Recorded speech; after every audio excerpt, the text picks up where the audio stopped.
Hello, hello, and welcome to Buy Box Live. What is up to Jorge and Sergio is in the house. These guys are in Discord. Feel free to let me know if y'all want the link to join me on Discord so we can interact more freely. Thomas is in the house as well. What is up?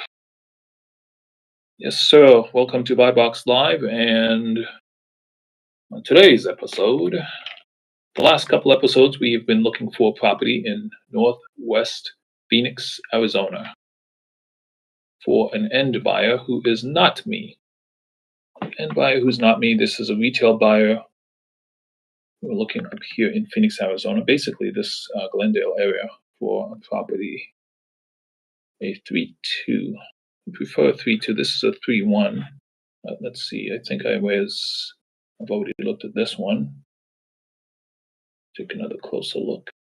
Yeah, I think that's the one with that car out front. Gonna be the second. Yep, there you go. Yep. So they did drop the price. Looks like last week. Dropped the price last week, and I think I called on them as well. But no response. No response. Come on, guys. I'm trying to buy this property for real. But trying to buy it over time. Trying to buy the property over time. So on today's episode, I'm not really sure that I'm going to continue on this particular path right now. Give that a rest for a little bit, and maybe call during the day. I'm not sure if I'll do it tomorrow, but on Saturday.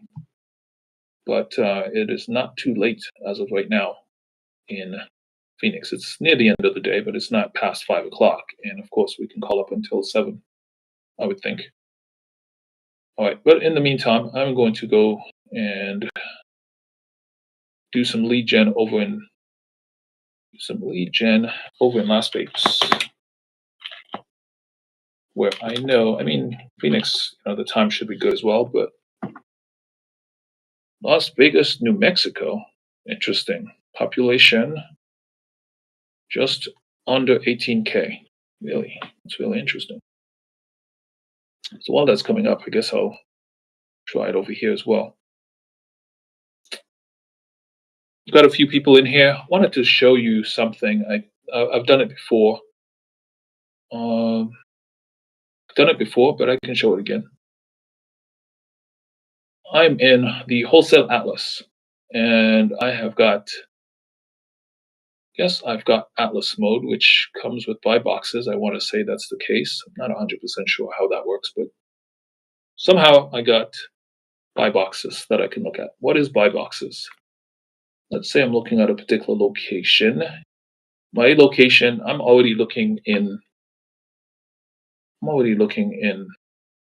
Las Vegas anyway. So sometimes I will come into this buy box and say, hey, if I happen to find someone who has a criteria of buying in Las Vegas, then maybe I can look for properties that they would like. This one wants cash, but I don't want to be spending a ton of money cash. And I don't want to be going to a lender asking them for money for cash.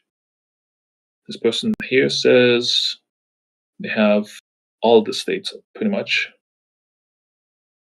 49 states. So I'm going to trust that they're not 100% sure of a specific buy box. Let's look for another one.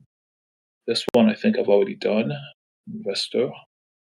What else do we have? Let's find some limited investors. This person here says they can do pretty much any of these. 1, 2, 3, 4. These are definitely in the West. They're like, hey, California, Arizona, Nevada, Utah. Perfect.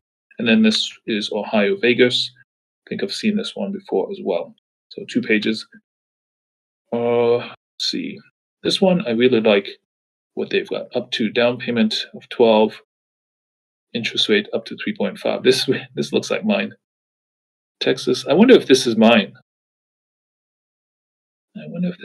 Is it really? That'd be too funny because I do have Florida, like northeastern Florida, North Carolina, Texas, Nevada. I don't know. This person is very similar to me, so if they're not me, then I don't know. It doesn't, it doesn't tell me who it is. It doesn't tell me who it is, but all good. So what I'm doing now is I'm saying, okay, well, for this particular person, load up all the potential properties that we can buy. And then from here, I'm not going to focus on Florida today. I'm going to go West Coast. I've got Arizona, we've got Nevada. What else do we've got? We've got North Carolina. So I'm going to drop that as well.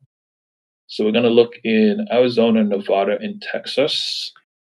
And I'm going to filter on, I don't want like $1 million properties, so I'm going to drop those out as well. That's sort of why you need Atlas mode, I guess, for this, where you be like, yeah, I don't want to deal with $1 million properties.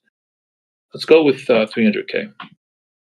I'd say my max would be, in this area, I guess I can go up to 450. Do 450, but I think I'll just do 400.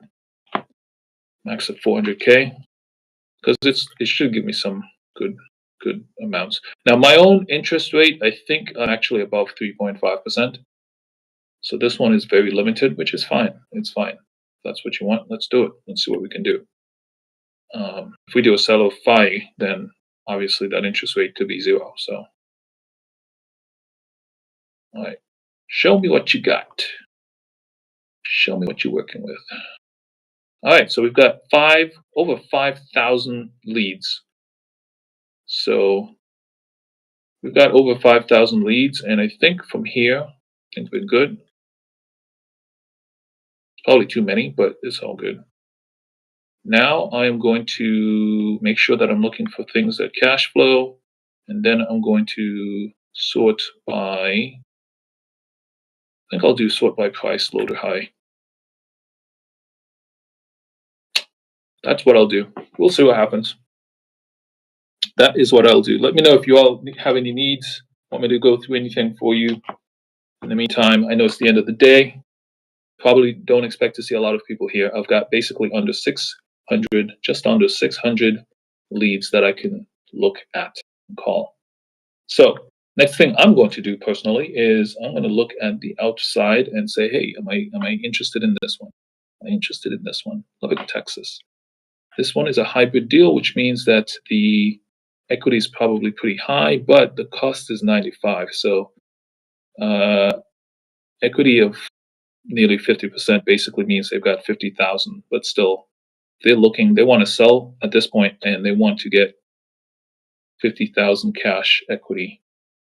That cash is what they're expecting to get. I don't want to have to deal with that headache trying to convince them to accept less than that. If that's what you want, good luck. Good luck with that. They do have an interest rate of 3%. That is awesome. Are you kidding me? Same thing with this one, 3% equity. Of course, you have some time. This equity you would have had at this rate, right? You've got 95, let's say 85K. This one is 95K. These rates you would have gotten like 2021 or so. And so you would have had plenty of time to bring that amount down. So yeah, you should have a bunch of equity at this point. If you don't have a lot of equity, that might be a red flag. But all good. 23%, 23%. This one's good on the outside. This one's in Lubbock, Texas. Lubbock, Texas is blowing up, man. There's another one, equity 26%. I don't want to go and resort by equity, but all of these equity numbers are very similar. My prices are going up, and my rate might be fluctuating a little bit. A lot of these with high equity. It gets worse. It's worse. I don't really want to deal with folks who are expecting to get a lot of money up front when they sell a property today, because I don't want to buy the property, 100% today. I want to buy the property over time. So I might have to. Yeah, these are all hybrids. So I think what I will just do is the smarter thing to do is go back to my filter and just do subject to and just skip the hybrids. That should give me fewer properties to deal with. Oh no, did it not filter them out?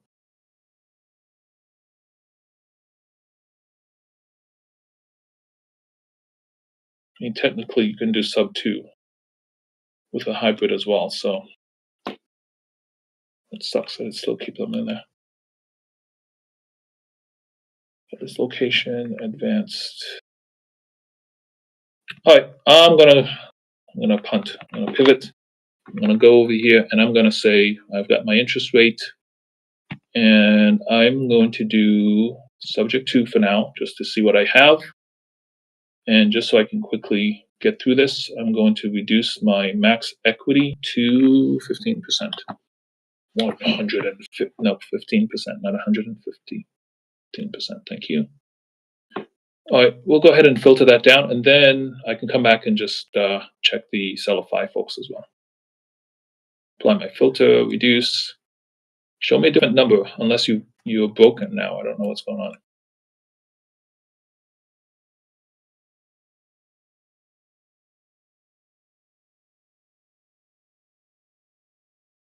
I think I broke something. Might have broke something. Back.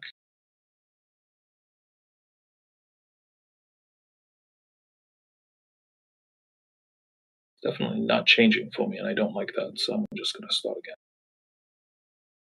again. What's up to the new folks in the building? Mozilla is back in the house. Mozilla, Mo, you buying? J-Rod is in the house as well. All right, so now we're just going to manually set. I want to do Nevada, and I want to do Texas.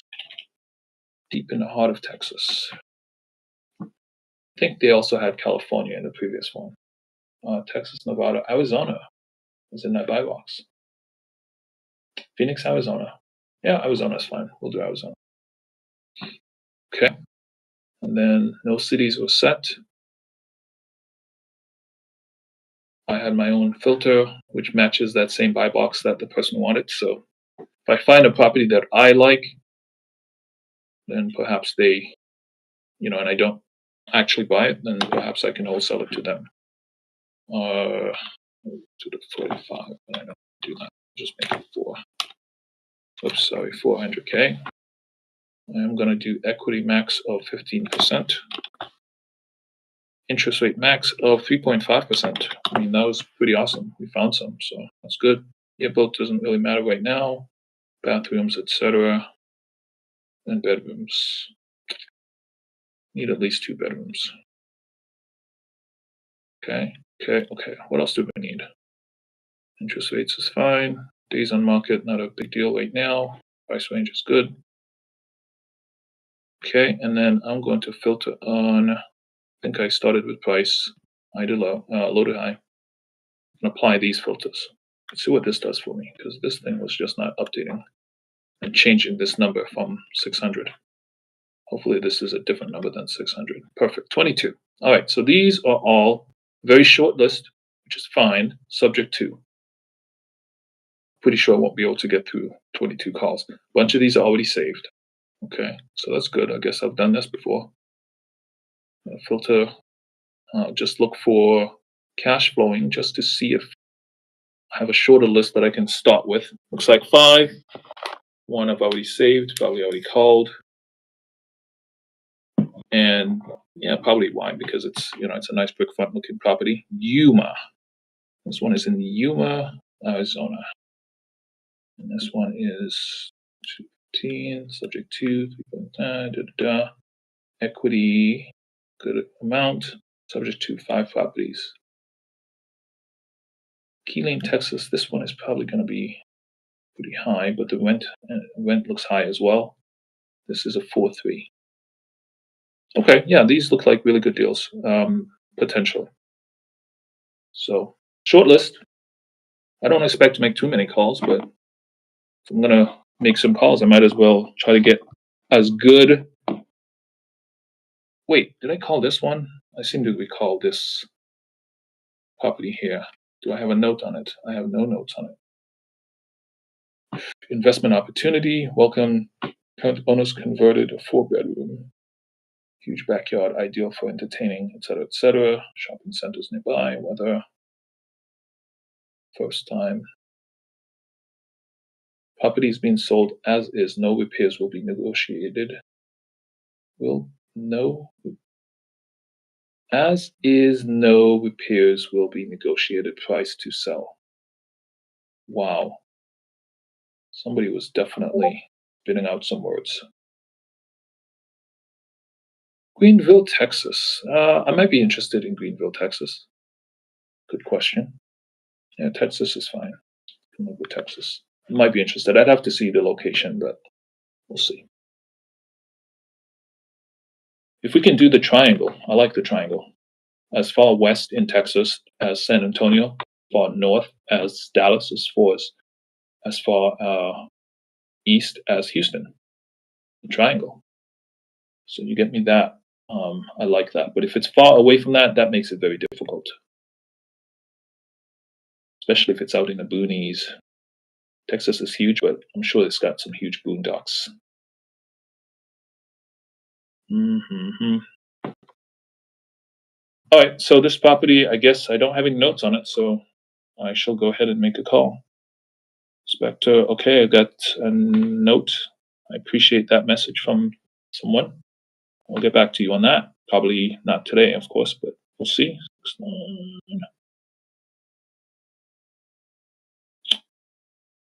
Other questions, ladies and gentlemen, in the audience while I set this up. Do I find it successful to find deals on MLS to wholesale or flip contracts? Good question. Good question. Sure. Okay, I got you. Thank you for dropping that link for me. I will look at that shortly. I have a call to make right now and a response while I'm making the call.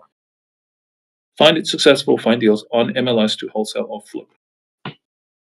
Yeah, well, my goal with finding deals on MLS, basically on Zillow, et cetera, right? Sign on soon. You'll take before. Cool. Hello, can you hear me? Did I go to voicemail? Hello, hello. Almost sounds like I am on voicemail. I will try to press one. Oh, hung up. Yeah, I'm a human over here. I'm talking over here. Come on. Missed your call. They missed my call, so somehow it didn't connect. Is that the phone number? That is the phone number. Okay. So answering a question. Successful. Yeah, the challenge I find with any off-market deals, no matter how you get that off-market deal, or not deal, but lead. I don't call anything a deal unless you actually have spoken with someone and they're like, yeah, let's go. It's a deal. I'm interested, right? But these leads, if it's off-market, the challenge I find is they are either not expecting your call, they're not expecting to sell, or they're in a situation where it's very emotional. They don't want to sell. The husband is like, hey, let's go, let's move, but the wife is like, nope, I love this house. Let's do what we can to keep it, or vice versa. They might be in probate, whatever is going on, but they're very emotional. They're not interested in selling to you right now. They're not in the mood to hear anything you have to say, right? There are salespeople who can live with, deal with that all day. They've got 1,000 off-market leads. They realize they just make the call. Hey, you interested? No, hang up, whatever. Okay, cool. And they're willing to go on to the next one. Me, I'm more, I like more like a finesse. If someone's interested in selling their property, yeah, they've gone ahead and put it on MLS. Now, one way that, one thing that is challenging sometimes is dealing with realtors. And they can be very challenging because it's on the MLS at this point. But guess what? You can find properties on Zillow that are listed by the owner. Whether it's on the MLS or not, you could find properties listed by the owner. So if I only want to deal with owners directly who want to sell, that's an indication, right? They've listed it. They want to sell. So yeah, they might not be interested in the offer that I'm making, but at least they're interested in selling. So for all the people who want to go for off-market deals, hey, by all means, go for it. Good luck with that. So someone just sent me a link. I'm currently live on YouTube, so I'm not going to share this link. I don't think it's under contract yet, but I do want to take a quick look. I want to know my thoughts, Dear old me, dear old my thoughts, my little thoughts. Let's see what this looks like. Priced, not bad. Property looks good. Looks like it's been flipped. Let's go to the location. Let's see, loan history. It says right now no loan, but they might have a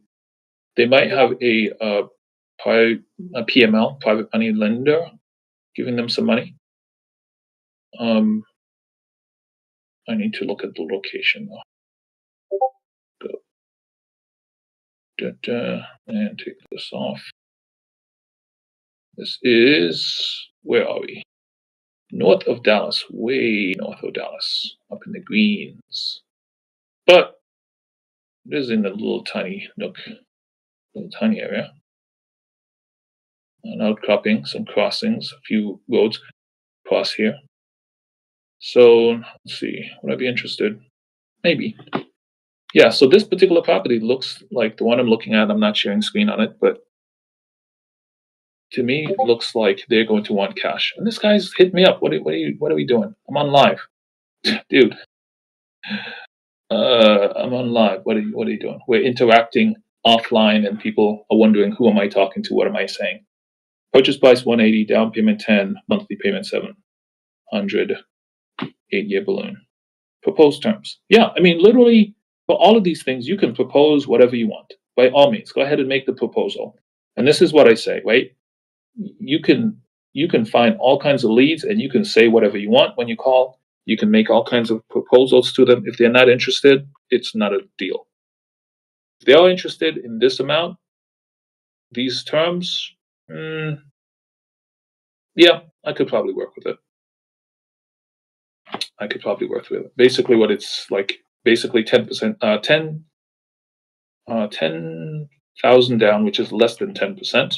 Purchase price would be just under 200,000, and then the monthly payment. I suppose this would be a sell-off situation. They probably, assuming they don't have a loan, that they don't have a private money loan, and it's just straight sell-off, then yeah, they could do 700 a month. So yeah, to me, pretty much looks like a deal. If they accept, yeah, let's talk about it. Maybe even buy it together. Okay, I just tried to make this call. I'm going to try again because I don't know what just happened.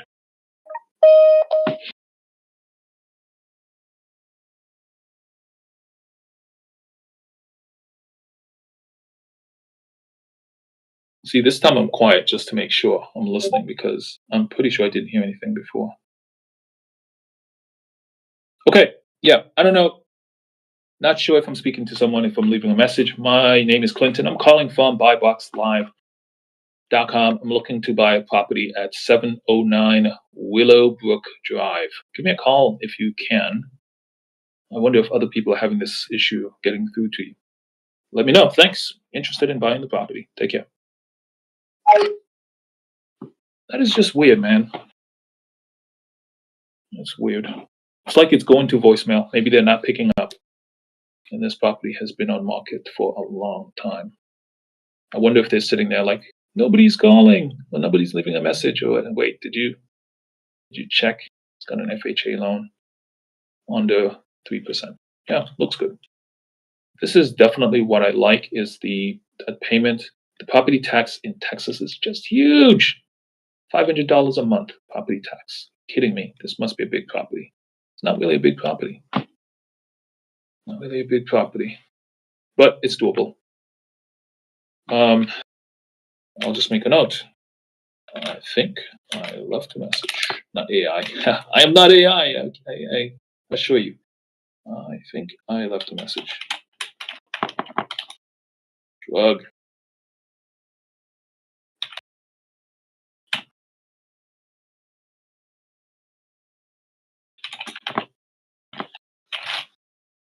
Okay, so I'm gonna drop that. I'm gonna close because I don't know what was going on in that one. Okay, so it would have just saved this one. This one, obviously, I've already called. Let's take a look. What did I say in here? Did I leave a message?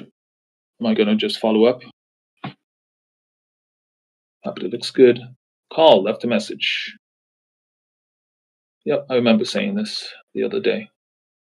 Not sure if it was yesterday. I said Tony, Tony, Tony. I remember saying that when I saw the name. Go back here. Engla is in the house. Jafar. I'm not gonna say it. I'm not gonna say it like I did last time, but all good. This one's been on market for a long time. Sometimes it's just calling. They're finally ready. Nobody's buying. They're finally ready to listen. So we'll do it. This is what I'm going to do. And I already answered a few questions. Go ahead and see what happens. It'd be good if somebody actually picks up, though. I know it's near the end of the day on a Friday, but guess what? It is. You've got plenty of time before 5 p.m. Let me do this right.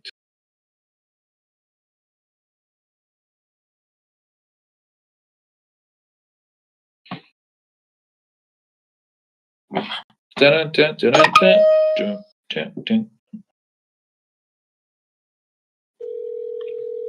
Dun, dun, dun, dun, dun, dun.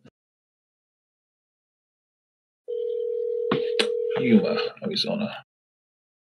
My box.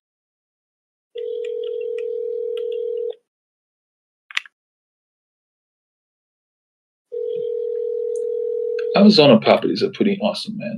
They seem to last. I guess it's the dryness. Your call has been forwarded to voicemail. The person you're trying to reach is not available. Some people say double call, and I say this every time, but I don't do that. My name is Clinton. I am calling from Buy Box Live. I am an end buyer. I have a portfolio. I am looking to add a property to my portfolio that is listed, it looks like, by you. It's 9603 East 36th Place in Yuma. If you can give me a call back, I'd appreciate it. Thank you. Have a great one. Okay, we shall say that I saved. Whoops, I guess I should have said that I saved. I made that call. While we do that, we'll pull up this one. Left a message. Left a message. Yeah.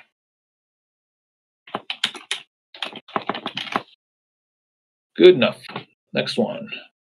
Ooh, it's like a castle. Wow. What is with this? Are they trying to protect the garage door with a curtain?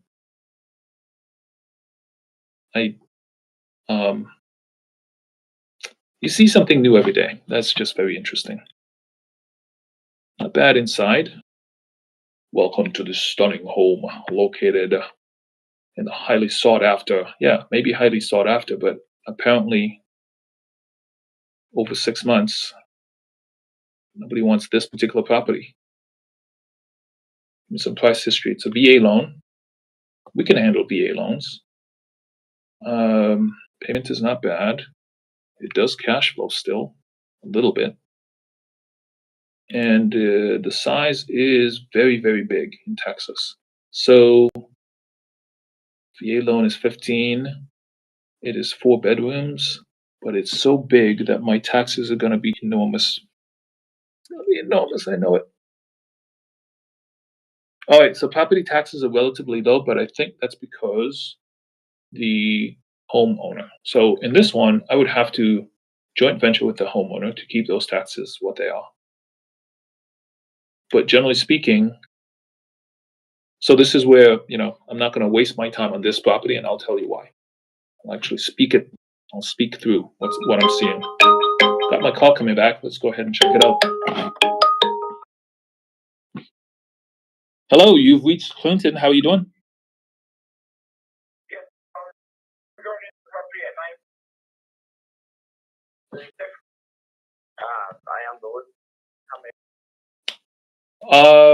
I am looking to buy this property. Thank you so much for calling back. I love that you gave me the actual address because just like me, you're dealing with so many different addresses. It's just crazy. So thank you for that. How you doing today? End of the day. I know it's Friday. Yeah. Good. Cool. So I'm looking at this property. I am looking to add to my portfolio. I am an end buyer. I buy properties and hold them. I like to buy with a team, and I absolutely need to buy on a creative kind of contract over time. Is it possible to do that on this property? Oh, she's really looking to get it out of her name. Okay, Get rid of it. she has to get rid of it. Looks like it's got multiple loans on here, but it's not too bad. It's not too bad. So my guess is you've gotten a bunch of these kinds of calls, and so you know exactly what that means. And she really does want to get it out of her name. Is it possible at all to joint venture uh, to keep the property, but put it like in a trust or something, so it's not in her name? I can talk about it. I could definitely look into it. Okay. Like, sorry, I can talk to her about it. Can you hear me? Yeah, just barely, but it's all good. Thank you. Yeah. So Yeah, I can talk to her about it, and talk to her about the press. But I know she's really wanting to get rid of it. yeah. Okay.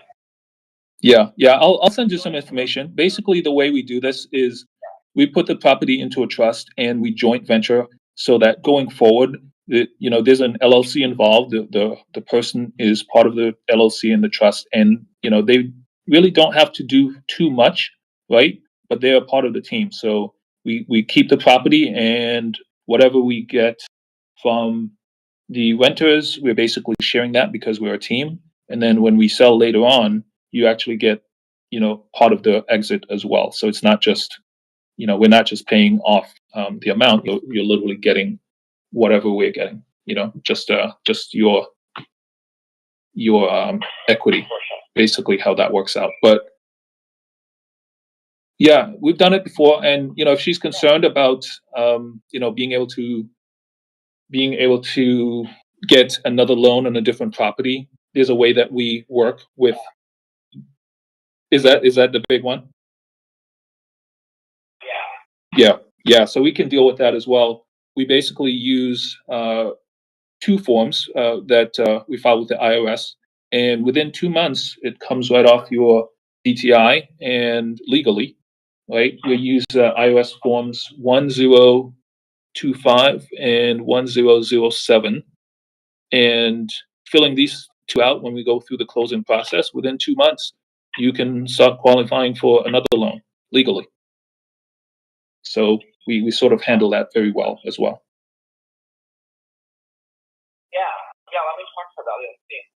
Okay, awesome. What I will do is I will send you some information on how that works, and feel free to talk with her about it. We can go into detail. I can also put her in touch with both you and her. Obviously, we'll talk to both of you because you are going to get paid no matter what.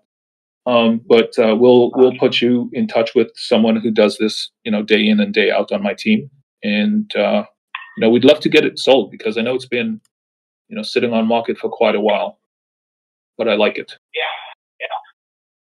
Yeah. And if we can do this, obviously, we do this. Like I said, we have a portfolio. Happy to pick up more properties this way because it means that we can buy more properties if we're not having to spend,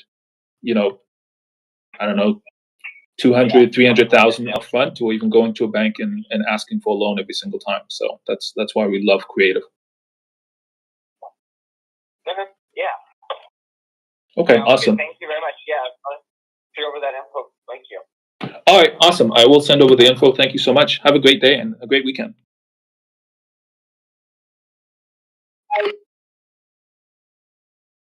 All right, so hard to gauge how that call went.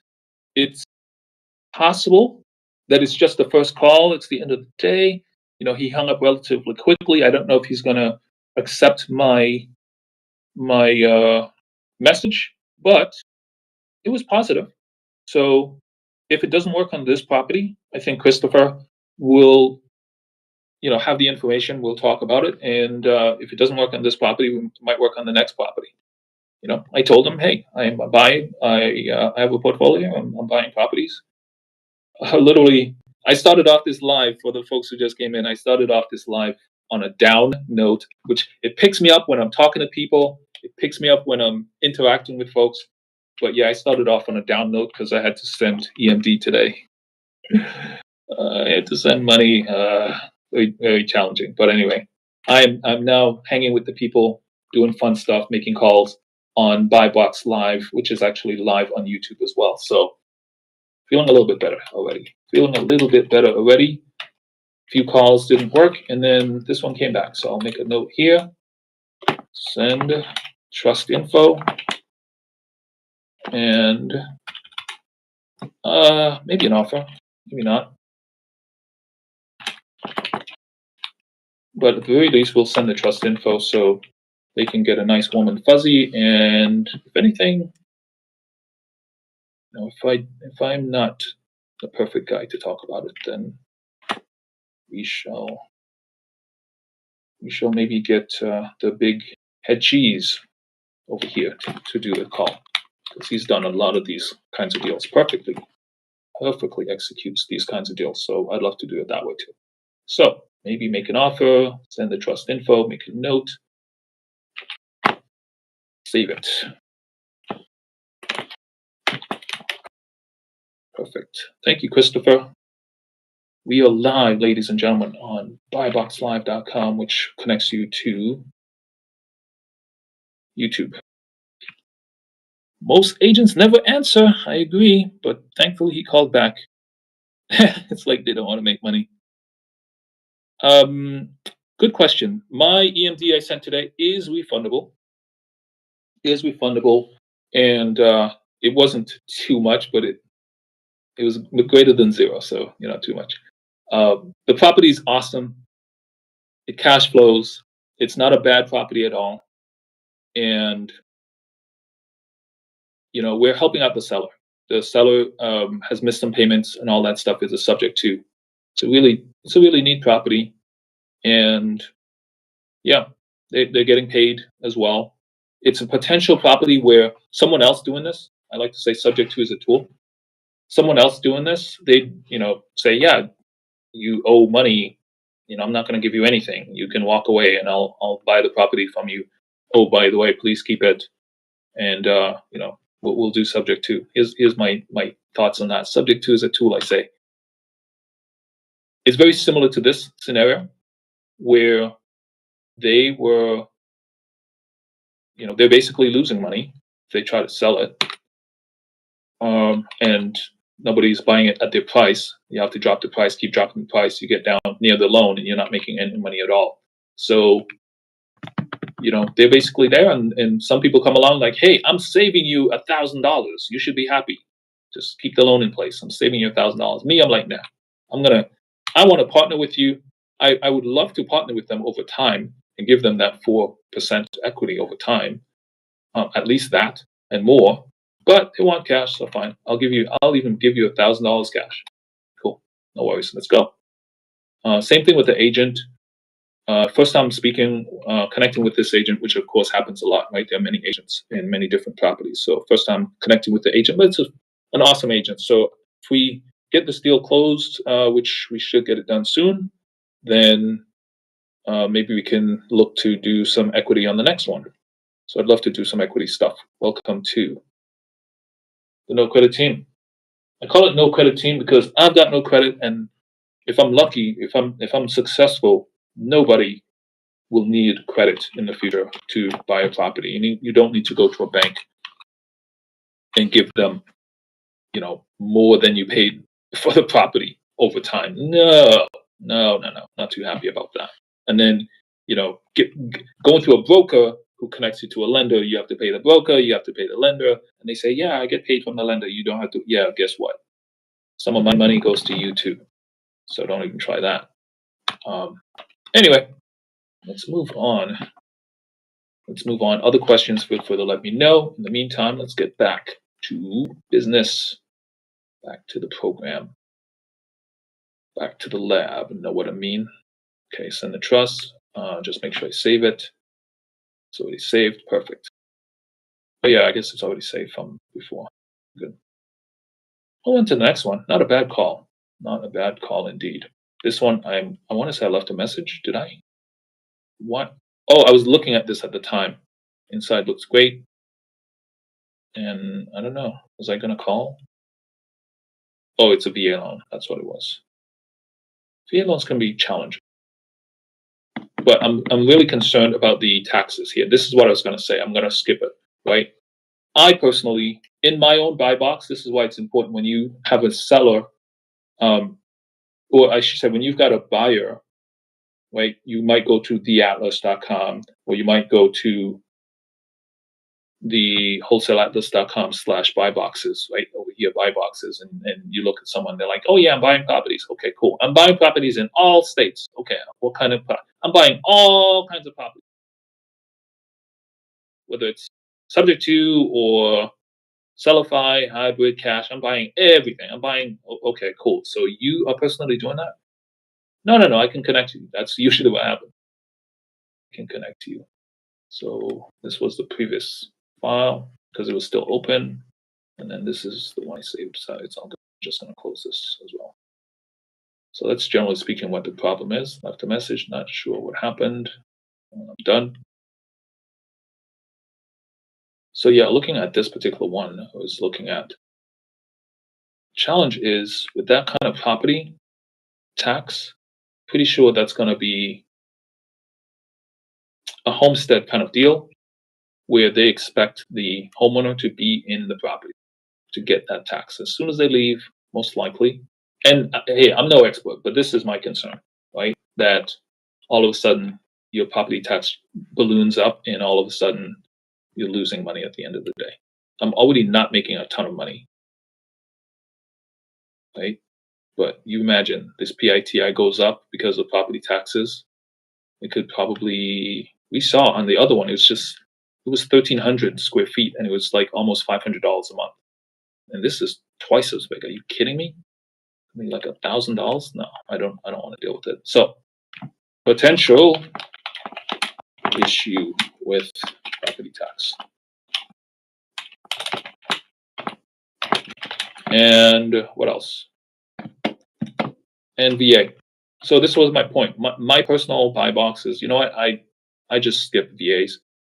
I could leave the VAs for someone else to, more for them, so they can be happy. They can be happy with that. I think I was just pinged, but it's all good. Let's see what else. What else is new? What else is new? Okay, sounds good. No other questions. I see Clint has joined us and Mike Soto. Que paso contigos, my friend? What you up to? End of the day, Friday. Just looking for some properties. Just looking for some properties to buy. Add to my portfolio. Here's another one. Oh, wait.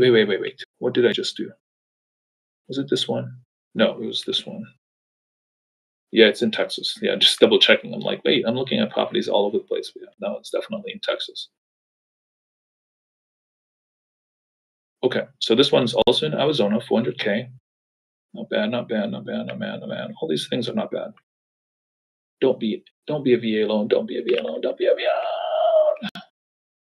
Yes, not a VA loan. And let's click there. Incredible 5-bedroom. Yeah, I agree. It is incredible. Look at the bottom. Find buy boxes.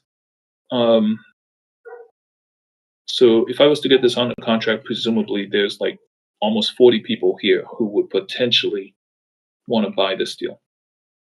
If I can make it a deal, we'll see. It is a subject to, so let's see what we can do here. This one, I guess I will do a quick little underwriting, just make sure our numbers. This was built not too long ago, 2007.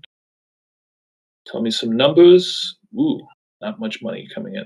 Very small amount for normal rent. Wow. What am I missing? What is my PITI? Yeah, that is. So this is challenging. This is challenging because when my PITI gets all the way up to $2,000, man, I got to make sure somebody's paying me a whole lot more than that for rent. So there's not much room here. If they leave, I'm hurting for a month or 2 months for the carrying costs. I am hurting, man. I've got no income coming in, and I'm still paying, $2,000 a month for the property. Yeah, that's gonna be challenging. It's 1,000. Okay, fine. You can walk out of the house and accidentally drop some money, but typically hard to drop $1,000, $2,000 at once. Usually pretty hard to do. 1,000, yeah, you might drop it. Let's take a look here. Note.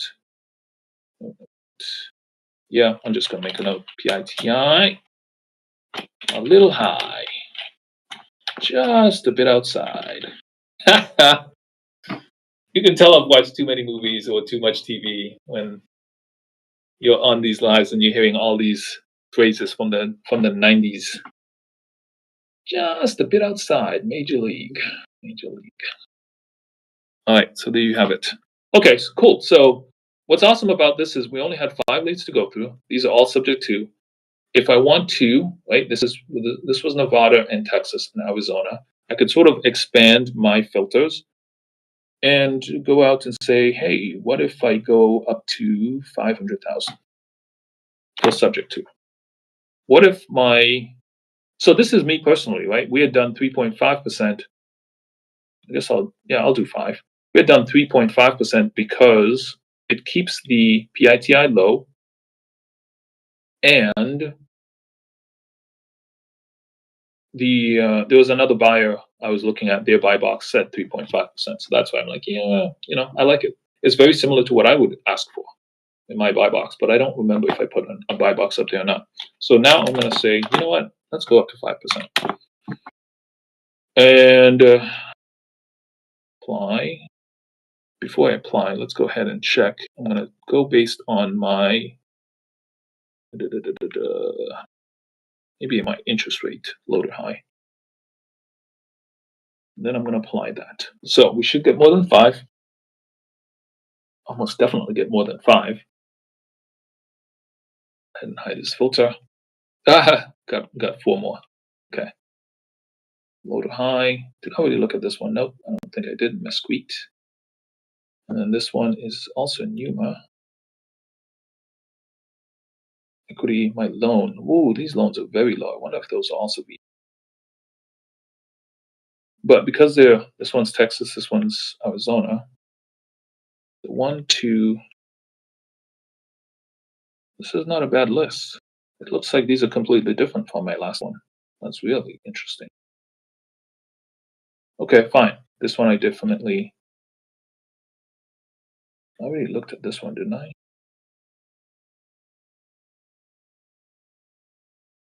That is weird. See, when I go to it, it's saved. It shows saved. It's very annoying. Very, very, very annoying. So I guess I'd have to refresh this page or something to see it over here. Okay, this one, like I said, I've seen this particular one many, many times. And I don't know what's going on with it, so let's go in and check. Yep, definitely saved. I think I left a message. Yep. So that's, again, kind of annoying that I'm not seeing the. I'm going to make a note. Quick break, ladies and gentlemen, to make a note on here that.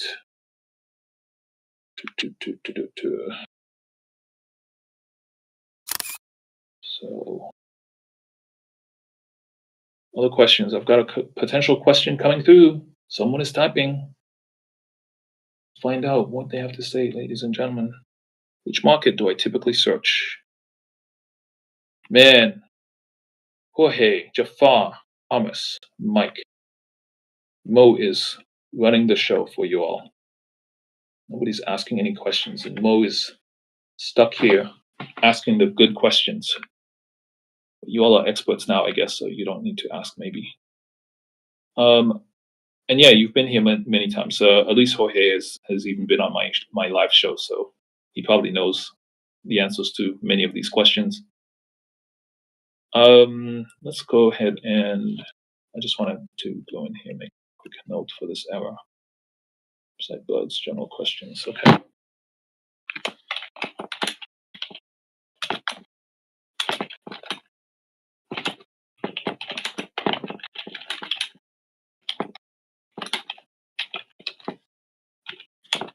Okay, in underwriting view. And submitting the filter.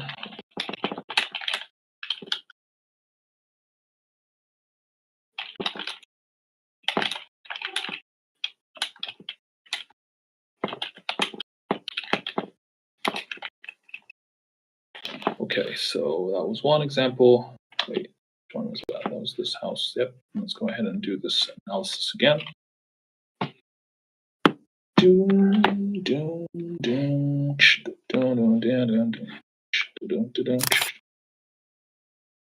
Come on back. So just making a note, submitting that. So that now what I just did was I let them know of a frustration I have, which is, hey, I already saved it.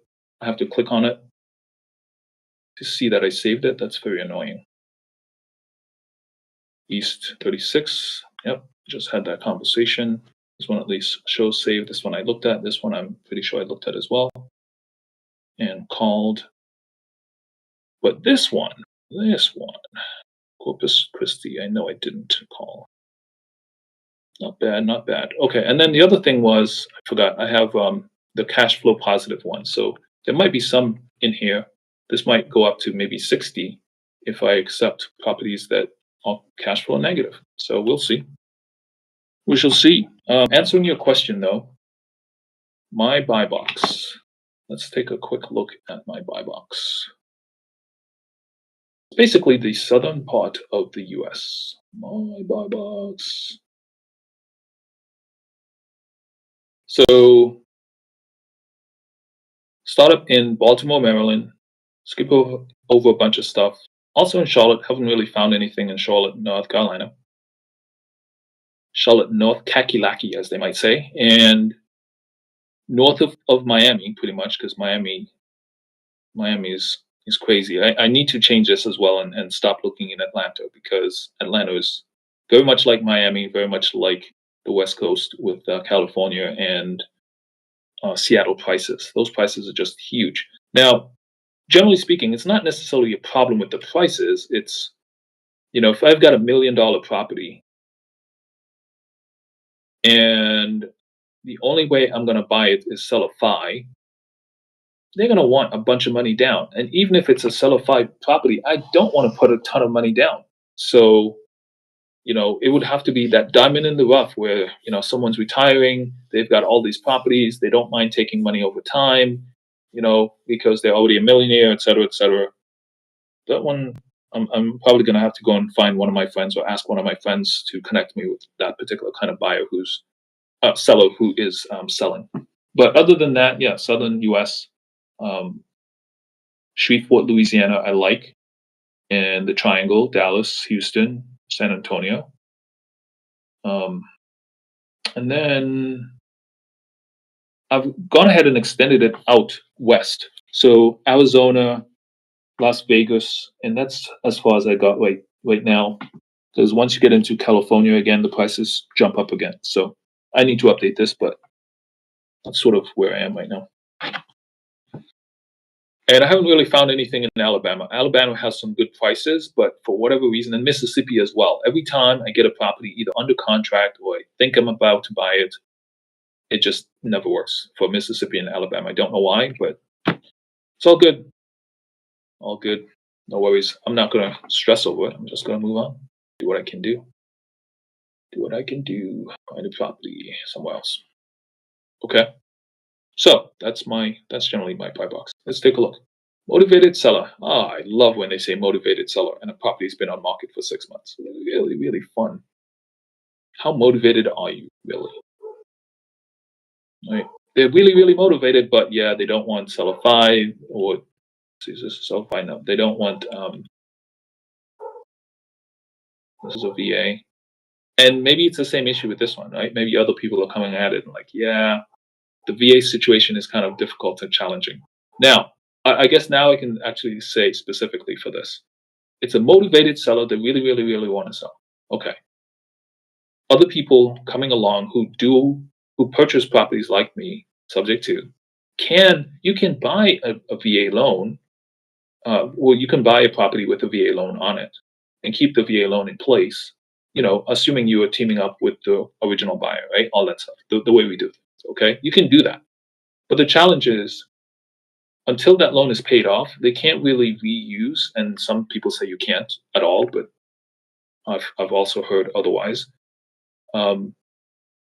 They can't really go back in and get a second VA loan, you know? And then other people say, yeah, who cares? What matters is the seller. In this case, the seller is in that situation, difficult for them, and that's what they want to do. So, you can't just say who cares about it. It's the seller, their decision, right? So it just makes it very complex and challenging. And I'm like, you know what? With a million properties out there on market, why am I gonna find the more complex ones? I like the easy life. I literally live near the beach. That's nice easy life. Get some sun, get some coconuts, and whatnot. So I'm through trying to beat down a brick wall or run through the brick wall. Because on the other side, they say, yeah, it's okay to do that because on the other side, a lot of people are not going to do it. And on the other side of all that pain is treasure. Okay, cool. I don't need that much treasure in my life. It's all good. Somebody else can get that pain and the treasure that comes with it. It's fine. This one's been on market a long time as well. Stunning. This just shows you that first word is very important when you're writing anything. The first word is really important. I'm not going to read the rest of it, okay? And then I'm not a speed reader like stunning. Blah, blah, blah, blah. I'm not going to do that. But that first word, very important when you're writing something. So, property tax. Welcome to Texas, everybody. Property tax is almost $1,000. It's not now $1,000. Yeah. It's to me that's $1,000. Might as well be $1,000 for that. And then this is saying my PITI is 1,000, right? Yeah. So you've got your taxes and insurance. And I said, oh, looking at the taxes, it's almost 1,000. Well, sure enough, my PITI is basically 1,000. Okay. And this is a subject to, presumably. So that's not even including the cost of the loan. Guess what? The loan payment is almost 2,000. So what's my total cost? What is my total monthly cost? This PITI is incorrect. Monthly net revenue. Okay, that's my net revenue. But where is? Oh no, this is on cash. That's why. That's gonna set my numbers. Okay, there you go. Yep, PITI, total PITI. You got your insurance and all that stuff. You got your mortgage payments and all that stuff. And at the end of the day, at least there's no HOA fee, but it's almost $3,000. Almost $3,000. Now, again, like I said before, I now have to go and find some way to get this rented for, and get like $3,500. Like, yeah, based on the numbers, you can get someone to pay $3,500, but I don't know. Not for me. PITI, a little high.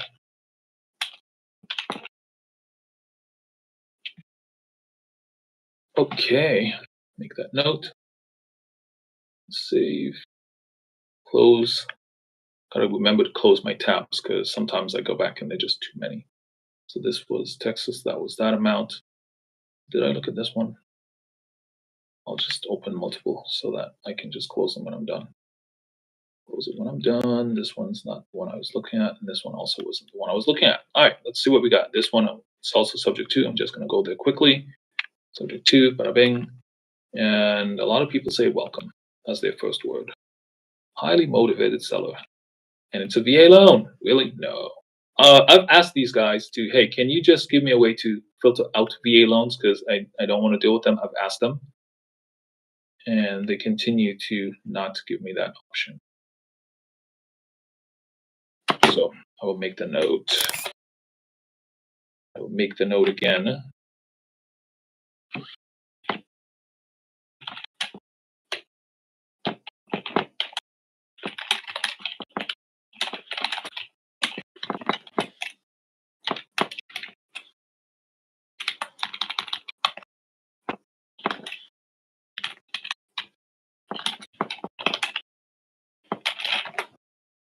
All right, notes made. See what is up. The comments in the chat.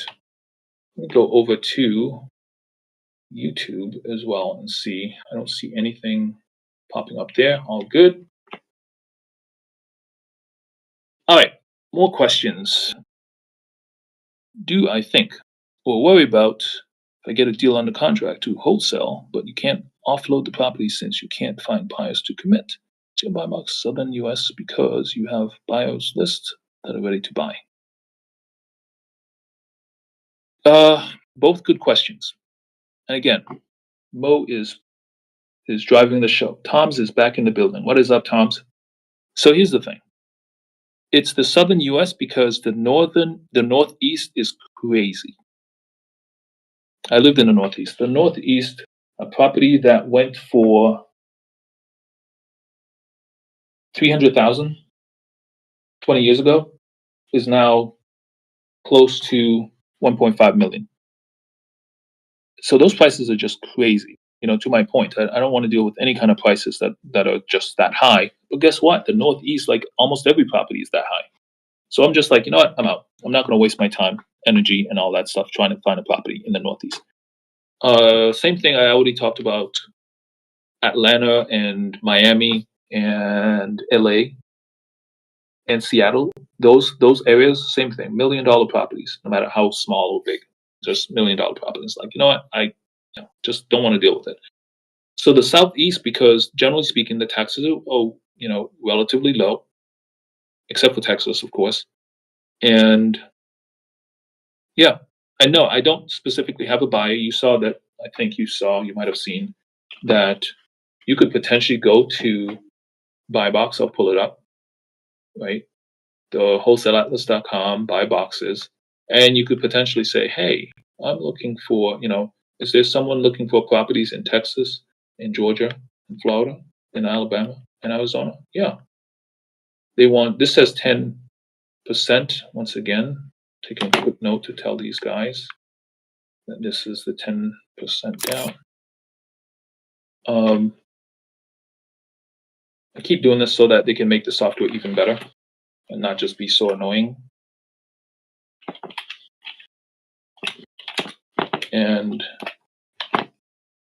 so yeah, this person might be able to work a deal with. Interest rate says any. The down payment basically saying 10%. It's not $10, it's about 10%. And then the price range up to 400,000. Again, another seller that might, except for the Alabama one, which I've already said no. And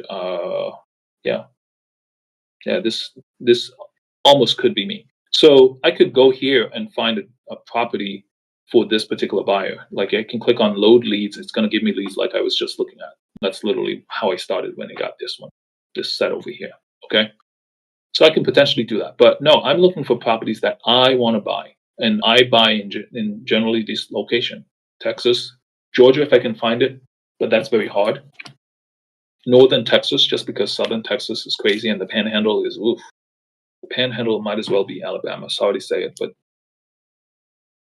in my own personal opinion, not financial or any other kind of advice, by the way. But just in my opinion, it just seems like, you might as well be in the deep south when you're in the Panhandle. So for that reason, I'm out. All good. It's my money and I'll do what I want, right? As they say. Arizona as well.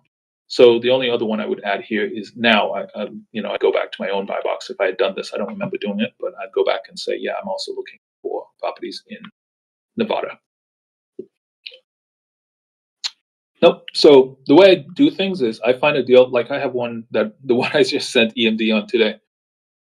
This one is in Missouri. It's literally not in my buy box, and that's why I don't really want to buy it. I want to wholesale it, but the deal is so good. I'm like, am I gonna add St. Louis to my buy box now? Because the deal is just so awesome. So that's the thing. I want to find deals that are so awesome that I want to buy them. I'm gonna buy them most likely, and then I'm like, but the location or whatever the reason is, I really don't want to expand that far or that high or that whatever. But if it's a great deal, yeah, I might just pick it up anyway.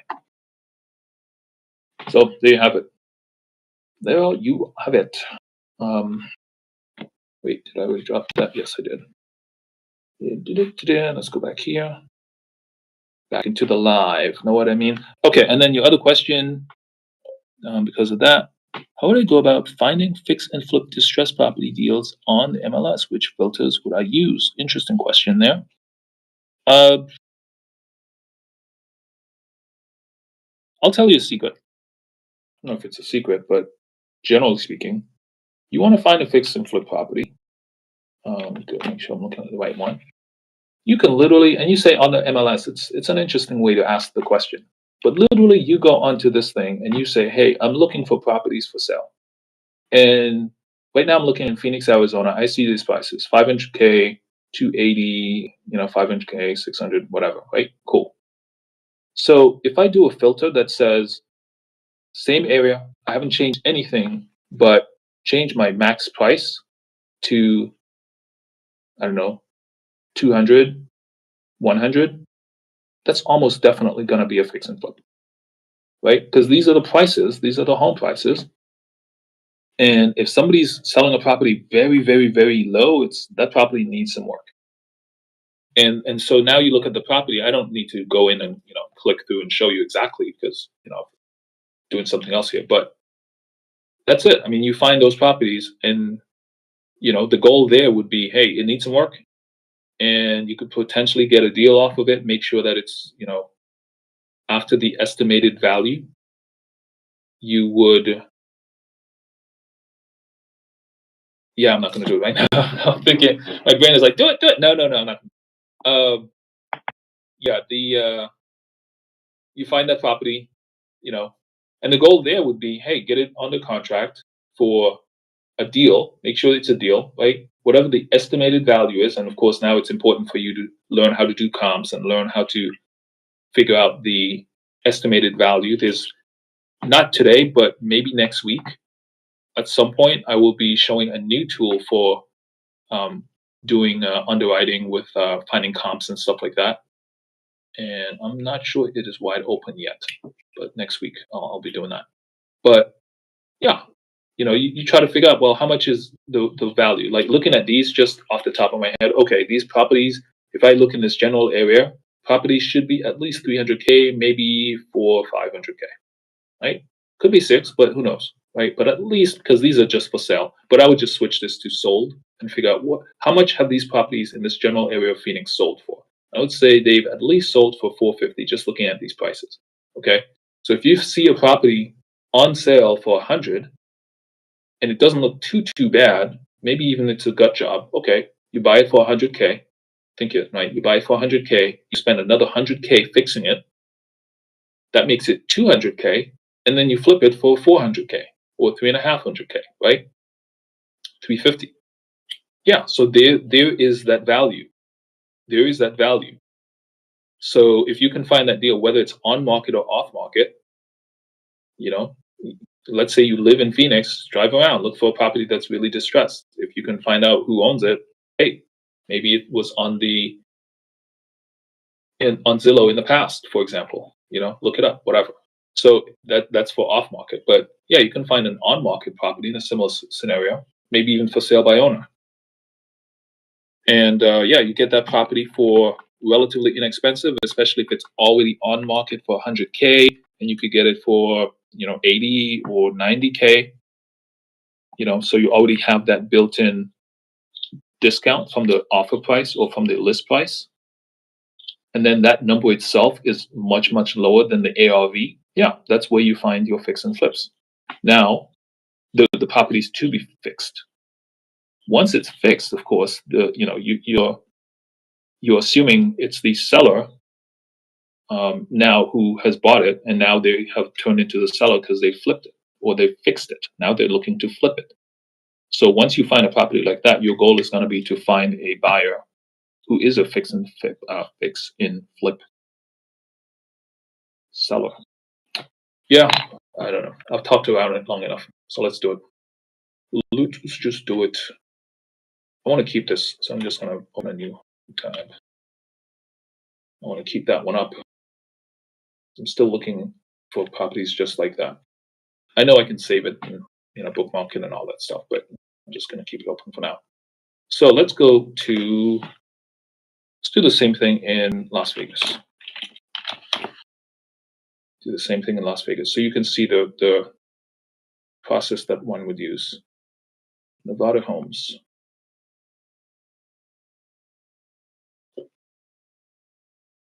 Las Vegas. Okay, tons of properties for sale. I'm not sure why this northern part is not in this list. So it looks like a dinosaur. But anyway. So what else would I do? Next, I would do, see these prices, now let's zoom in a little bit. I got 375, 272, etc., etc. Cool. So these numbers, at least 350. Okay. To confirm, I would go ahead and flip this to sold, and show me the sold properties. Here you go. 463. These are like multifamily,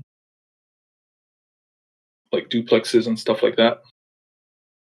Turnberry Towers. Man, all these, this be considered. All right, let's take a look at, let's say this one. Right, sold 370, just like I expected. Right, so somewhere at least 350, something like that, 400, something like that. Okay, so right there, I'm like, even without going into detail, my guess is a property should sell for, this one sold for 222, but that might be a property that needs to be fixed. Let's see when it sold and what it looks like.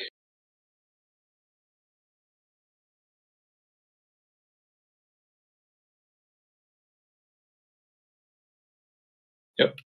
So it doesn't need too much work, but it is prefixed. Right, get it prefixed. Ooh, welcome to Las Vegas with the colors. Ooh. Anyway, yep. So it needs a little bit of work. That's actually not a bad deal. It needs a little bit of work, but it says closed. So someone will potentially put in, right? This is a good example. I don't know if this is really the value. Does it show how much it sold for? Yep, sold for 224.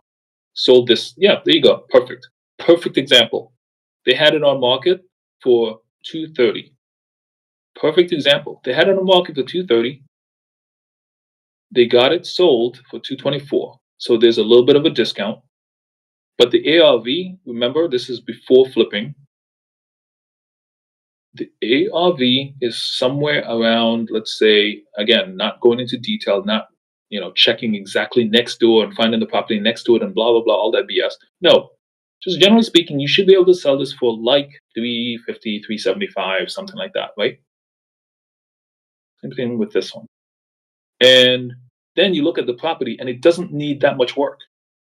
So you get it for, let's say in this case, 255. You put in 10,000 worth of work, maybe 20,000. All of a sudden, you can, you're the fixer, you're the flipper. You buy it for that. You put in 20,000 worth of work, and next thing you know, you can sell it for 100,000 more than you bought it for, and you only put in 20,000. That is a deal. Okay, so that's one easy way to find those fix and flip properties. That was the question. How do you find a fix and flip? Really easy, really easy. And I didn't have to use any calculators, didn't have to do any real comps other than just looking at the numbers in general. Okay, so that's the first thing. And then the second thing is, how do you find a buyer? Once you find a deal, how do you find a buyer? Well, the same way. Look for this property, right? And then you can, let's say if you are using some of the different tools out there, some of these tools will tell you who the selling agent is. This is another way. Call up the agent and be like, hey, ooh, this is a good example. Let me bring this up. I've got the answer for you for this one too. One of the other tools that I've created free of charge over at rapidjv.com. This one would be the double pay gambit.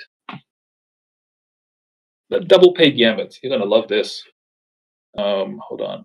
Jafar is requesting. What's up to Lee? Lee is in the house. This guy. This guy's an expert. He's gonna say he's not. He's gonna say, I'm a fly on the wall. Yeah, that's usually how an expert becomes an expert. They are very intuitively listening as a fly on the wall, and they become experts very quickly.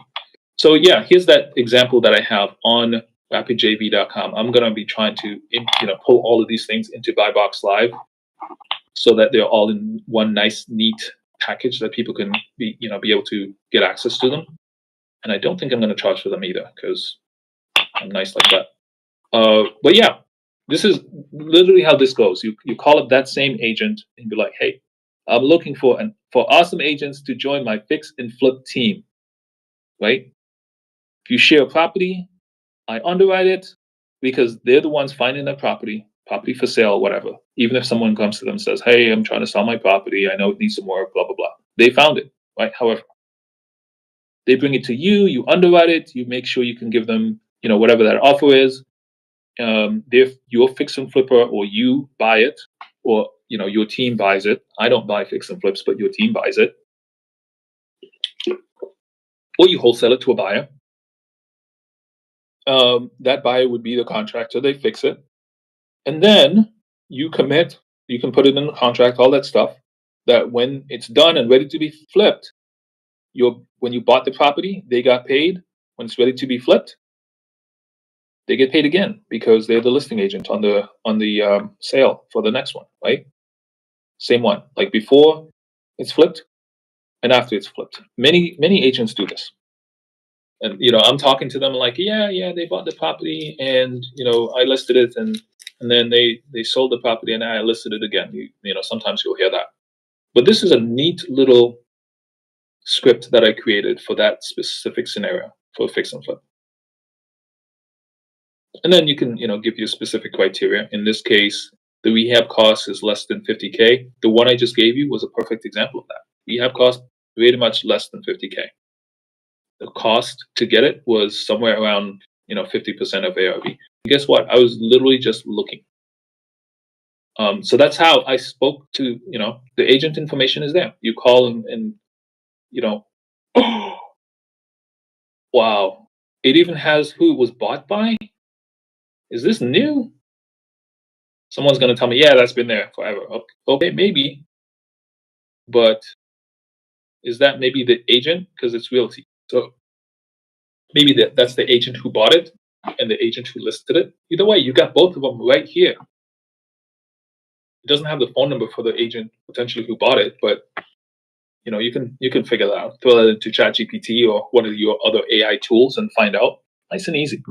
You have both sides right there. So if you want to go through the process, there are tools that you can use to do it, and it's not like RapidJV. I was going to say it's not expensive.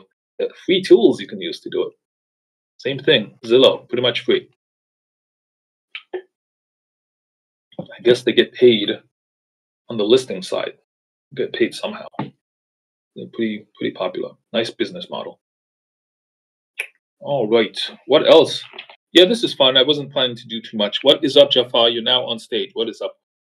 Questions, comments? Hey, how you doing? Doing well. How are you doing today? Doing good as well. Thanks for asking. I picked up 2 contracts in Panama. Yesterday. For wholesaling.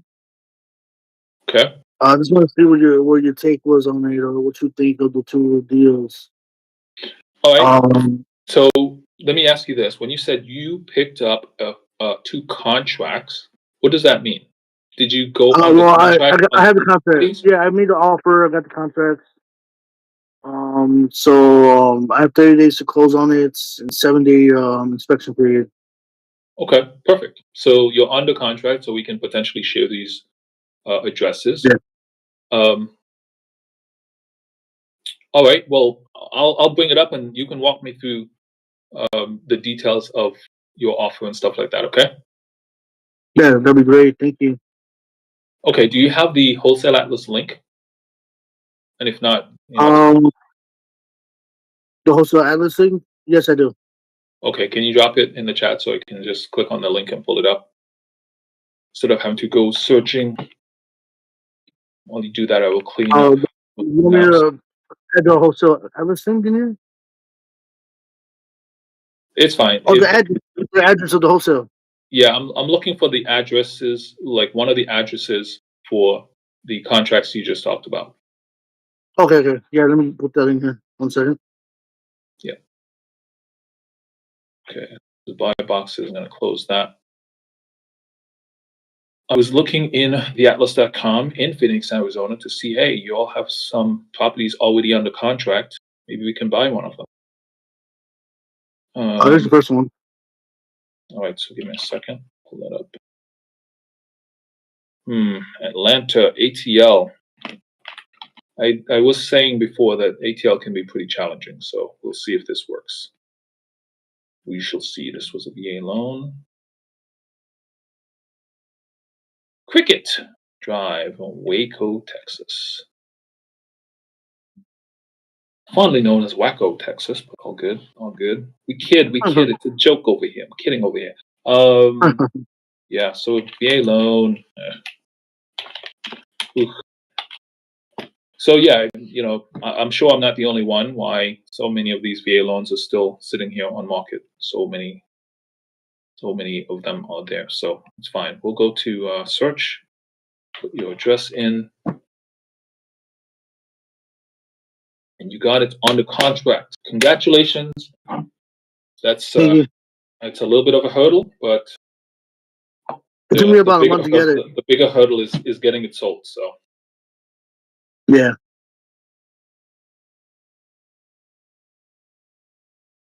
This was on market for a very, very long time. It is 6 beds, 6 baths, and they're looking for almost $750,000. Welcome to Atlanta. Telling you. Just like I said, very expensive houses, California style. And guess what? This is 6 bedroom, 6 bath, $749,000, built in 2001. Looking at it, looks very, very good. Not bad at all. Yeah, it's just it just needs the bathrooms and one of the kitchens updated. But that's my point. And just reading the description, this is a fixer-upper. All offers considered. It is a fixer-upper, and they're looking for $750,000. So that just makes it very challenging, just off the bat. So tell me, this offer that you made them, what did you offer? 610. What was that? 610. So you offered them cash in the range of $610,000. Yeah. Okay. So, what did I do? See if I can pull this up again. See if this gives me something different. Just changing these over. Okay, so by default is like, hey, if you got this property for, $4,500, then you probably got a deal. That's basically what this gives me by default. In that case, this one says negative cash flow, but I believe that's because it doesn't have any estimates for rent. It's got one, so I'm going to click on here for normal. It says, yeah, you can get like $5,000, over $5,000 rent. Guess what? Welcome. But even that if you were able to get this property for less than 500,000, your cash on cash would still be very, very low. You're looking for at least 20%, but I should say at least 15%, 14%, something like that. Most often 20% to be safe. And this is with zero assignment fee. So that's typically the challenge with a cash deal.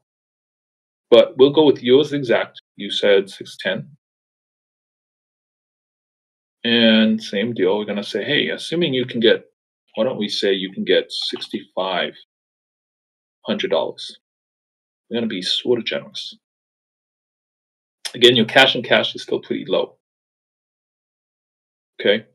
If I can make this, I'm gonna go back and show you the difference. Let's add, maybe you're filming. I won't say what kind of movies or shows you're filming in these halls and on these beds or anything. But if somehow we were able to get $16,000 per month for someone renting this property out, it would only just now get to about 22%, which is of course okay. So generally speaking, this is not necessarily a good buy and hold property because you need a lot of money in rent. But it can be a fix and flip. To your point, it is, a fix and flip, right? It needs some work. That's all it's trying to for. Fix and flip. Exactly. You need some work. So now we would go into the situation where we would figure out, well, what is the ARV? Okay. What is the ARV? And I have a tool to do this, but it needs a little bit of work, and I don't think it's about $125,000 worth of work. This needs 125. Okay. Yeah, that's what the contractor told me. All right, cool. Contractor said 125K, buying it for this, which means that at the end of the day, you're gonna get back to right around your original purchase price. Okay. So I suppose that's good, because if you're getting back to right around your purchase price, then hopefully they have actually given you a discount on the price. And this price changed. This price has not changed in a month. They really, really want that price. So you got it for that amount. Now you just need to find a fix and flipper with that kind of dough, or willing to get a loan, 400 and something K, maybe 200K really, but get a loan for a lot of money. And then, do the ARV for this, right? So I'm gonna go to Zillow. There's another tool that's gonna be integrated to this, I think, that automatically does it. But for now, we're gonna go over to Zillow. I'm gonna just check the general area. And again, I'm not gonna jump through any hoops to, to really underwrite this deal. There's no way to hide this. Where is my property? Where's my property?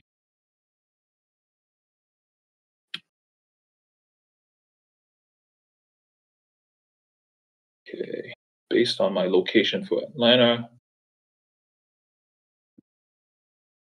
Midwest Cascade, just south of that, in Briarmont. So it is out on the side. All right, so let's go over there. We generally over here. Okay. So this is a 5.4. This is a 34 unit. Okay, so at this point, I'm looking for sold. I'm going to look for beds and baths of more than 5 and 6.6 of more than 4. Apply those. I guess I am going to do some manual comps. Looking for sold. Hopefully I can find within 6 months, maybe even 3 months in the general area. 3 months. And if I want, I can get more granular. Granular. Oh, that's a word. More granular. And, I can say, okay, well, let's go based on the square footage. Let's find the, very specific area, etc. Okay. But right off the bat, I see this 5.5 here sold for 640, and this one around the way on the other side sold for 720. Okay, it is crossing a major highway, New Hope Road, whatever. It's a major road, it looks like. And then this one over here on the other side for 515. Okay, so and this one here 630 down here. So it's fair to say, let's take a look at the ones that are less. That one is probably pre-flipped, and they would have gotten it for 315, which is a great deal potentially if the ARV is more than 600. This one probably also pre-flipped is my guess, just because these things are really expensive.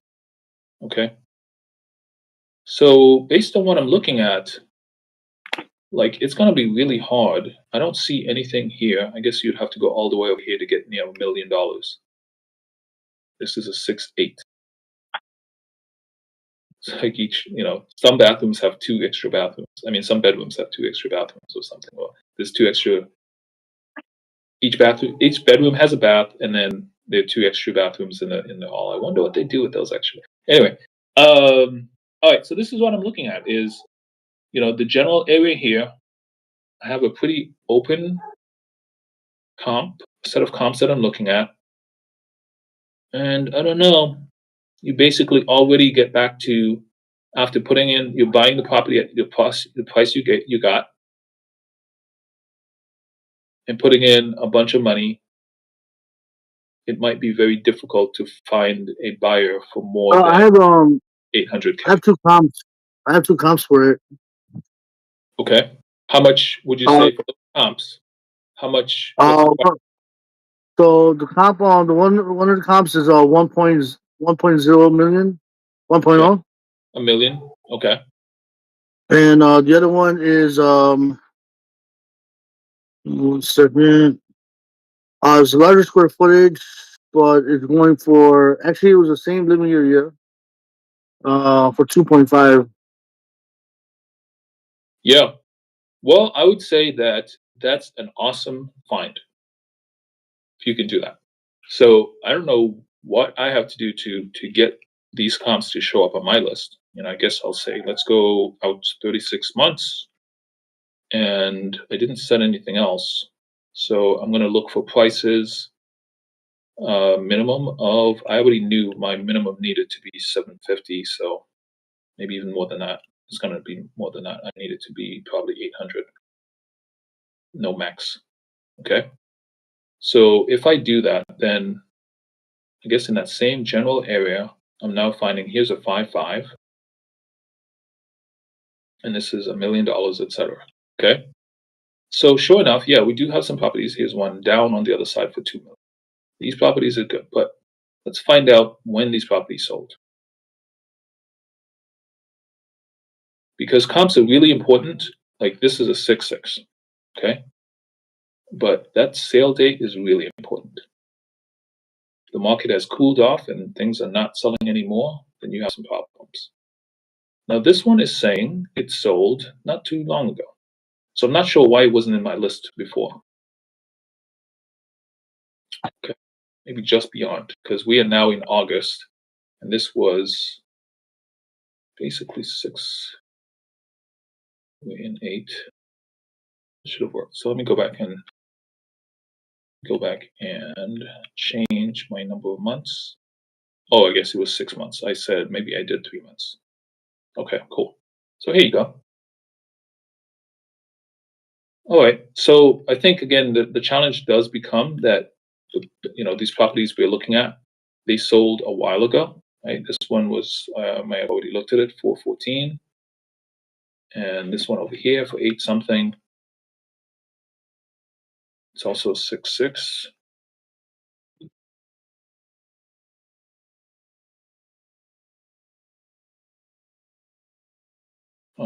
Where are you? Yep. Man, right around the same date. I don't know what was going on in April, but people were snapping up properties at some pretty high. This is probably the one I looked at, the 6.8 one before. or unless it's just another one. So this one in the record shows 7,000 square foot, but they added a basement to it, so it went up to 2.3 Wow, or 2.5. 2.5.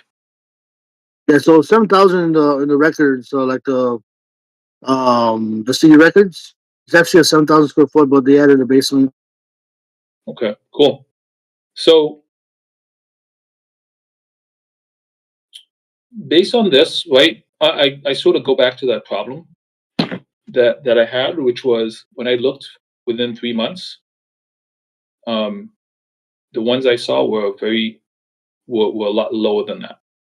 If I go back 6 months, yeah, a while ago, prices were really up there. So I don't know if that's an indicator that the prices are dropping so quickly that it's going to be very difficult to do this, or it might be that you find a buyer who, let's say, one of these guys. Let's go with that Yeah, example.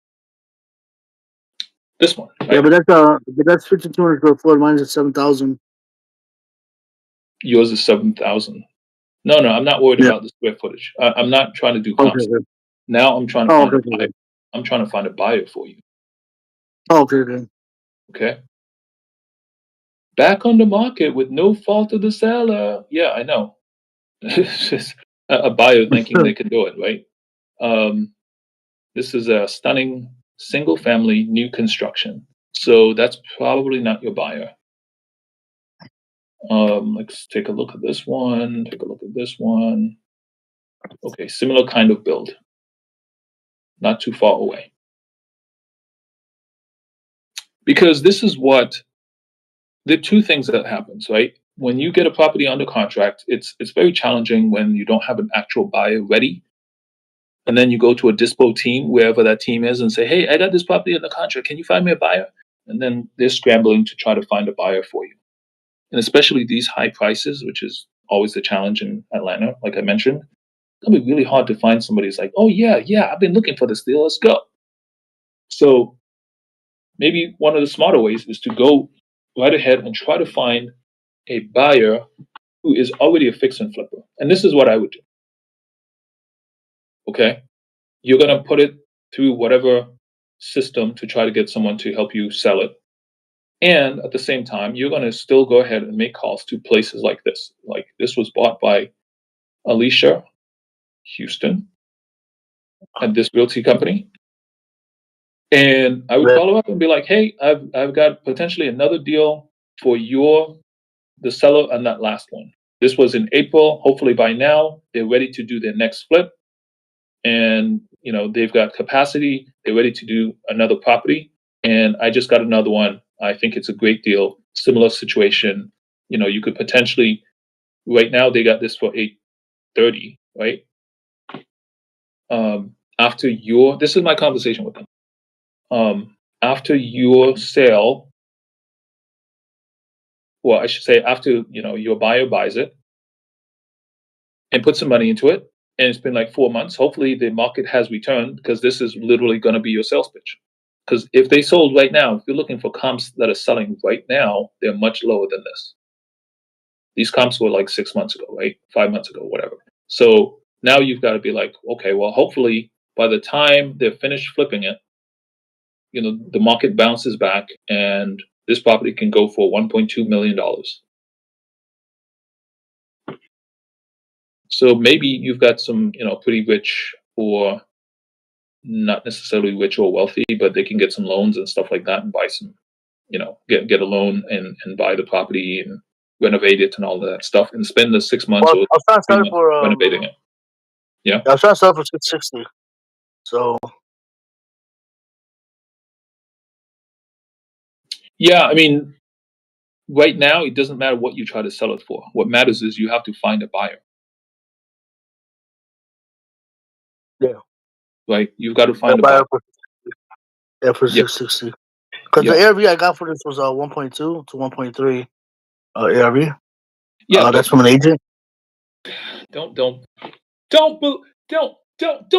I Hey, don't know. I don't believe the agent. I don't no, believe the agent, but the agent's gonna be like, yeah, I don't oh believe, no, if you yeah, put yeah, your of hand course, of on, course. But I Put asked I your asked her right to hand on your left shoulder, and the ARV is uh, 5 million. Okay, cool. well, the thing is that most of the agents, what they do is they go by square footage of how much each square foot is comparable to the houses in the area. Since I couldn't find comps, I used the square footage of how much the most comparable one was, and I used the square footage of how much each square foot was of the house they sold. A medium, like a middle ground of it. So I averaged it. Yeah, that's fine, but here's the problem. It doesn't really matter what they tell you, and it also doesn't really matter what you do for comps. Okay?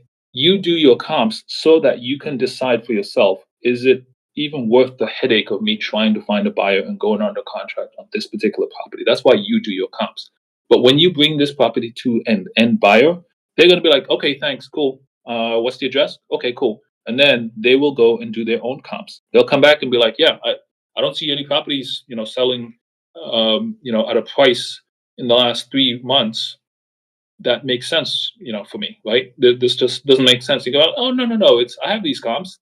You give them the comps, they're gonna be like, cool, yeah, whatever.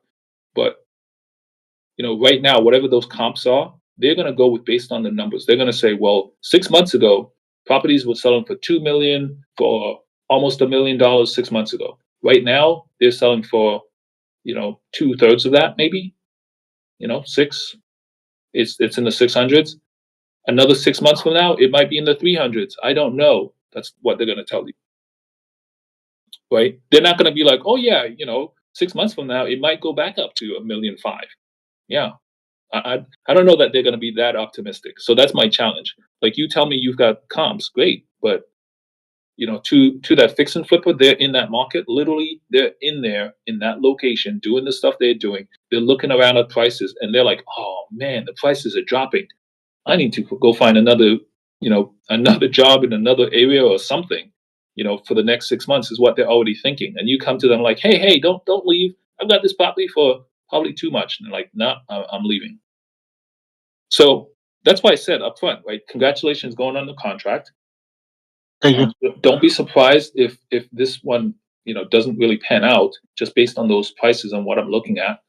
And it's totally fine. I mean, you've basically exercised the muscles that you've needed to exercise to go and get some really, really good deals. I don't know, and I can't speak for them, right? I'm not a buyer in this case. I just know that. But I'm using the experience that I have. I'm like, these might be some of the challenges you face. So that's why I'm like, you know what? Okay, cool. You know how to do some of this. Go ahead and do the rest. Go ahead and try to find buyers yourself. This is one way, without having additional tools that you pay for to find other buyers. You can use, what's another example? Investor Base, right? You can use Investor Base, for example, and that could help you find potential buyers and stuff like that. But you need to find a buyer willing to take the risk. Yep, good point, Mo. On stage, ladies and gentlemen, I kid you not, on Buy Box Live, you and I are graced by the presence of Mr. Lee. This is a legend in our space. When people say there's a guy called Morby and all that stuff, I'm like, yeah, but there's a guy that I know named Lee. I don't know the Morby guy, but I know Lee. Lee is my expert. What is up, Mr. Man? You're on mute right now.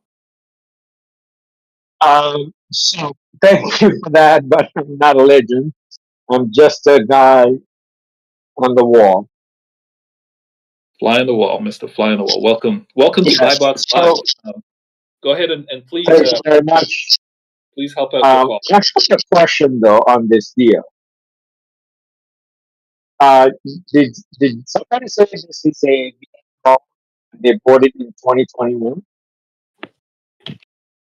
I'm sorry. So you're breaking up there, Lee. You're breaking up. Just give me 1 second. Yeah, no, 1 second. No worries. I want to say this was the property, right?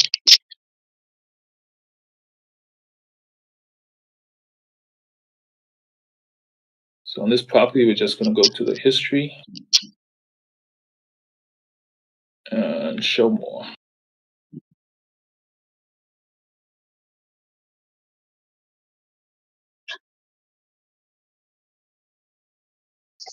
Can you guys hear me? Yes. Okay. So did somebody say it was bought in 2021? I was built in 2021. Okay. So and it's a VA loan? No. Hey, It's not. Jafar, can you confirm the address I was looking at? Because the one I just looked at seems to be an Address. old. Yeah, that's the address right there. What was that? Yeah, that's the address right there. 461. Okay, so on 461, like you said, it was built very recently, but I'm like, okay, but something here, was it the land that sold in 2016 for 700K? What sold in 2016? What sold The in house. 2002? Yeah, the house was sold in 2016. Okay, It was but listed when was it? and When was it was it sold in built? 2016. I thought you said it was 2002. built. Okay, it was built in 2002. Okay. Okay, but the new one is bought in 2021. 2016. Oh, so they've been owning since 2016. Yeah. Okay. So I was thinking, maybe I misheard. That's why. Have you approached them about a substitute? No, I haven't. They just want to. They have two houses. They just want to get rid of this house. Okay, that's great. So they can get rid of it by you taking over the payment. Yeah, it doesn't look like it has a loan on it. It's free and clear. It seems to be free and clear based on what I'm looking at. Yeah, I believe so. It's owned by a 71-year-old. Okay, so if it is free and clear, it's even better. Total seller finance. So pitch it. I mean, you said it's been on the market for a long time, right? Yep. Yeah, they weren't budging from the 749, but it took me almost a month to have them bring it down to my price. And that is what 610. 610. So they have agreed to 610. Yeah, he's Yeah, on the I contract at have the 610. contract. All right. So what you do, like you meet them halfway from 749 between 610. You say you give 650 and tell them to carry the loan for the next 5 to 7 years. Be a seller financing and get it that way. Then you will find a buyer very easily taking over the payments. Oh, okay, I see what you're saying. But I don't You think they understand? want to do that. Yeah, but I'm not. I don't think they want to do that. They just want to sell the house. What, did you ask the question? Yeah, I will ask them. Yeah, definitely. I'll ask Okay, them. so no. When you said I don't think they don't want to do that. Did you ask the question or no? No, I haven't. So that's a good idea. Exactly. So one of the things, right? I always Yeah, say very important. Don't try to get into the seller's head. right. You know what I'm saying? You don't know what they're thinking. Say right now, if he has a free and clear property, you don't want to carry two payments of what? Property taxes and insurance, right? Yeah, those right now So is almost $1,500. those are the pain points that he have, right? Yeah. So what you have to do, especially, there's a reason why this. It's not just because I just want to sell. Right? When it comes to finding out why they're selling, you gotta ask why. What is their why of selling that property? It's just not. I want to sell. No, that's not the reason. Are you talking directly to the owner or are you talking to an agent? I'm still an agent. So there's an agent involved. Yeah. Okay. So what I mean, you can get this into what is it renting it for right now? What's what? I'm sorry. What are the rents, market rents for that house? Um, I'm not sure. I didn't look into that. Because I was buying it for wholesaling it. Yeah, it went to somewhere over 5,000 Okay. potentially. Thanks. So either way, I mean, you can get it to seller financing, then turn around and uh, sell it to an investor for a fee, and they take over the payments. If you can get at least for 5 to 7 years for them to carry the note for a certain amount of money, like $2,000 a month, right? $2,000 a month or $1,000 a month, that you will give it to them, and you will take over all the other payments. You can get it to an investor. Investor can, because it have what, 6 bedrooms? What I heard, 7 bedrooms. About 7 bedrooms. Yeah. Okay, they can turn it into a pad split. There's so many ways that you can skin this cat. Just think out of the box. Don't always think just wholesaling, wholesaling. Because just like Clinton said, it is true, because when it comes to properties over $1 million, you only have a handful of buyers. And it's harder to find those buyers because they get very picky, right? If you get this, think about it. If you get it for seller financing and you tell them, carry the note, I'll give you you can even tell them, I give you the price you want. I bring you close to that, right? So if you say, I'll give you $1,000 a month, right? $1,000 a month, interest only, just $1,000, nothing towards the principal. Say you have it for 610 right now, correct?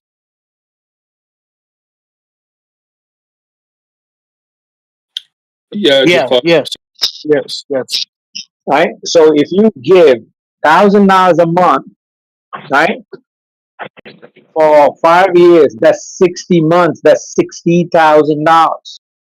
You may tell him, I'll give you, how about if I give you $670,000?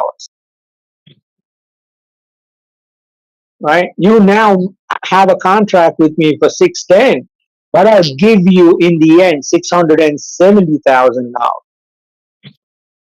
I'll give you extra, right? And you say, these are the terms that I want. $1,000 a month. I take over the house. You can put it on a land contract. You can put it on a deed in lieu, whatever. There's a lot of people probably can help you how to get that done.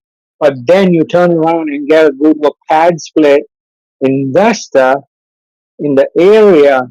You can say, hey, I have a house that $1,000 a month payments plus taxes and insurance,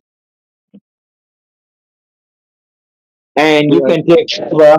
I will give it to you for $750.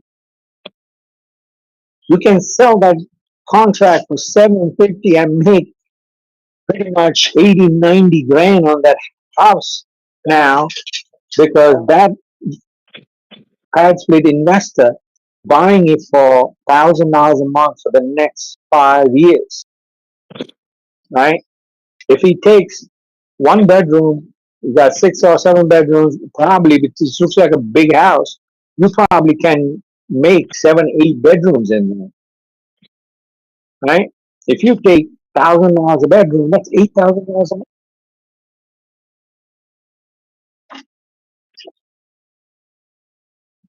Okay. You know what I'm saying?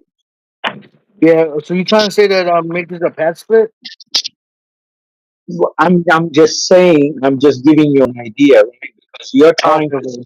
whether I can wholesale. Because Yeah, you're the thing is looking that I at looked at the option. I looked at the option of pad splitting or rentals, but that area is not very popular for rentals or pad splitting. okay. So what is that area then? Is that a low uh, residential area? Is this in the There's mostly boonies? homeowners. The homeowners that live there for a long time. Okay. So how now also one thing that you have to look when you're splitting, like you got to see what kind of uh, transportation they have also. Yeah, they don't have And transportation at all in that area. then that idea is I'm sorry. Yeah, So it's a luxury neighborhood. luxury neighborhood. Okay. So one of the things I have to tell you that just Clinton is right, because when you come to these kinds of properties, it is very difficult to get rid of them because, like just like he said, that there's only a handful of people you find buying a luxury house. So, so I was trying to give you some other ideas to look around, but Yeah, yeah. yes, Thank you. I appreciate that. absolutely. Yeah, Thank you, we're Clinton. basically coming. Yeah, thank you, Lee. That's really good advice, and thanks for confirming. What I was looking Yeah, at. definitely. So Jafar, the thing here is it's not to say it's not possible, right? It's just there are more and more hurdles. It's like you start off with a clear path, and then you put one brick down, and then you're like, yeah, okay, Yeah, that's a brick. It's just a brick. I can step over it. You put another one, yeah, and you keep stacking those bricks, and it gets at some point it turns into a wall, and now you're like, okay, how can I get around it? How can I go over it? And all that stuff. The more bricks you add, the more challenging you make it. And then starting with that price, that's probably the biggest one. That price is like, hey, let's just put 5 bricks down at a time, kind of thing. It's $1 million property. You found some comps, and again, that's awesome. But now you're sort of stuck in, okay, well, how do I get this sold? I'm gonna literally need to find someone who can manage that kind of cost. To Lee's point, if you start thinking creatively and you're like, hey, I have this under contract, I don't know that we're gonna be able to do this. Is there any way at all? Like in your situation, right? Can I pay you more over time? Can I pay you $1,000 a month? And then in right now, and literally you have the tools, you have the examples you can go to them with. You can say, hey, when I underwrote this initially, my comps said almost $1 million. This one is $2 million.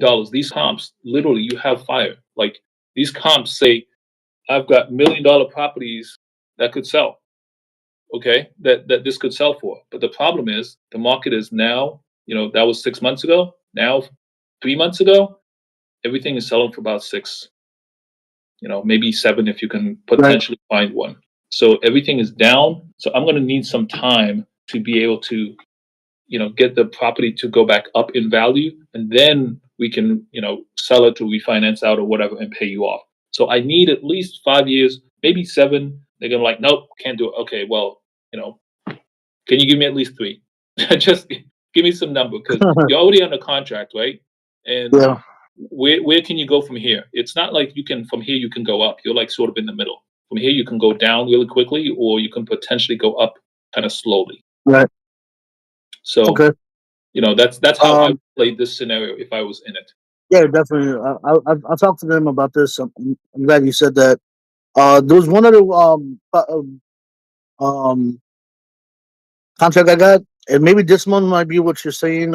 I could maybe do a seller finance. Maybe you can give me some advice on this one if I should Okay. do it.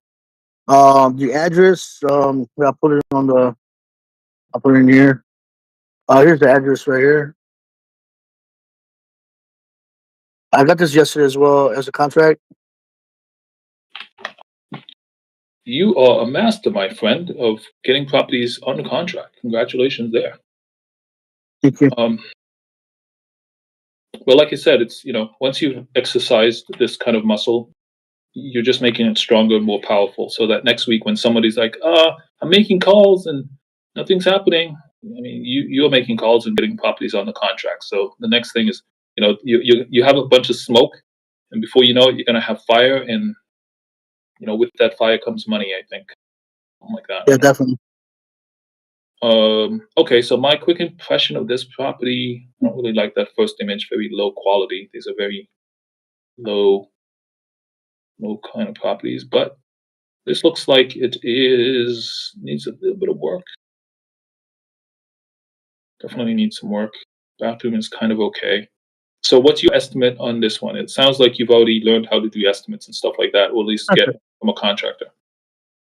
Yeah, so it was actually a multi-unit. They were using it as the basement has its own kitchen and 3 bedrooms, and the first floor does as well. Yeah. And they were actually making they actually started the framework in the attic to make another bedroom, or I think 2 bedrooms in the bathroom. Yep. So the framework was already done. So my rehab estimate was 145 from the contractor. I got the property for 530. You need multiple contractors, but in Atlanta they're Yeah, like, I had 3 contractors go there. it's gonna be 200,000. Yeah, I had three different contractors go there. One Yeah, gave me a low ball one, like 120. The other one gave me the same around like 150 and 145. yeah, So I basically at 150, like the highest, just in case yeah. as a buffer. Sure. So I based it on 150 for the rehab. I got it for 530. The house Yeah. and the Airbnbs I got was 1.1, and most of the houses in that area sold within a month or two. Well, I'm not gonna. You saw the process I went through, so and Yeah, the end you came out and like, yeah, I've got my own comp. So I take it at your word that you know how to do the comps and stuff like that, and you have some numbers. But to my point, it doesn't really matter what comps you do. The buyer will still yeah. do their own comps. So if you were to buy this, you said this number was 530. Yeah. Yeah, I think it might be a similar thing, where you can go back to them and build, have the conversation. At least have the conversation. At least have the conversation. And it's the same conversation. It's the same general area. This is Atlanta Northwest. Let's take a quick look at the location. Show me It's by the Buckhead right in the area. middle. Right in the middle of Atlanta. So transportation is good, and the size of this is 3,600. 3,600 square feet. Yeah. Okay. Yeah, so this is interesting. It almost looks like if they can get it finished and put in those, that amount of money, you could turn this into a triplex. Is that what you're thinking? Well, I was thinking about doing it as a split pad, a pad split. Okay. Cause I think I could put like 10 bedrooms in there. Um, yeah, 10 bedrooms, and then it has a 2-car garage, and then they have parking in the back as well. All right. All right. So let's see. Let's see.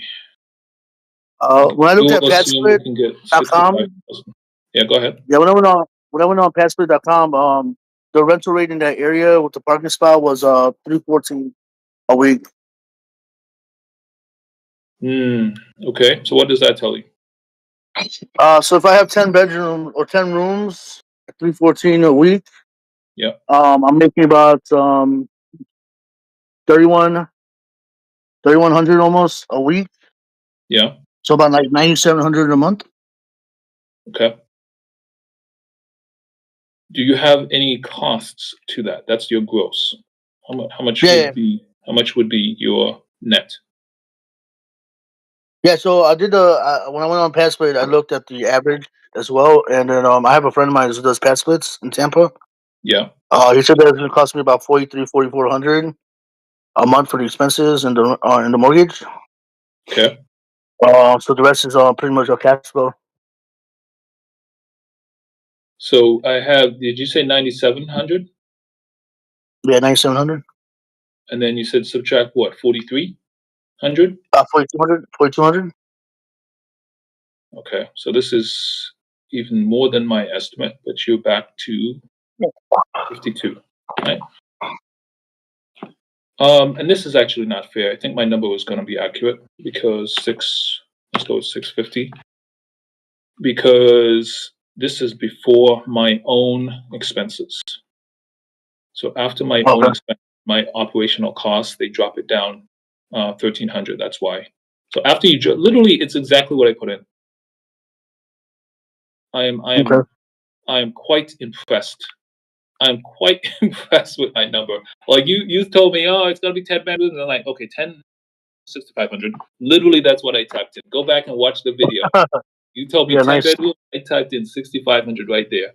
And then you said, oh, Hey, I yeah, remember Joe said I it saw was you do going to be that. 97, blah, blah, blah. I'm like, yeah, yeah, sure. But after your expenses, you're going to end up with this. And then you subtract your 1,300 for generally operating expenses. What operating expenses? Well, your 43 is like a lot of pad split related costs. Yeah. Your general cost of operating costs would be 20% for almost any property, and that would be like vacancies. If there's no tenants for a month, well, you've got some carrying costs. You got to pay the mortgage still, right? You got to pay whatever Mhm. payments is due.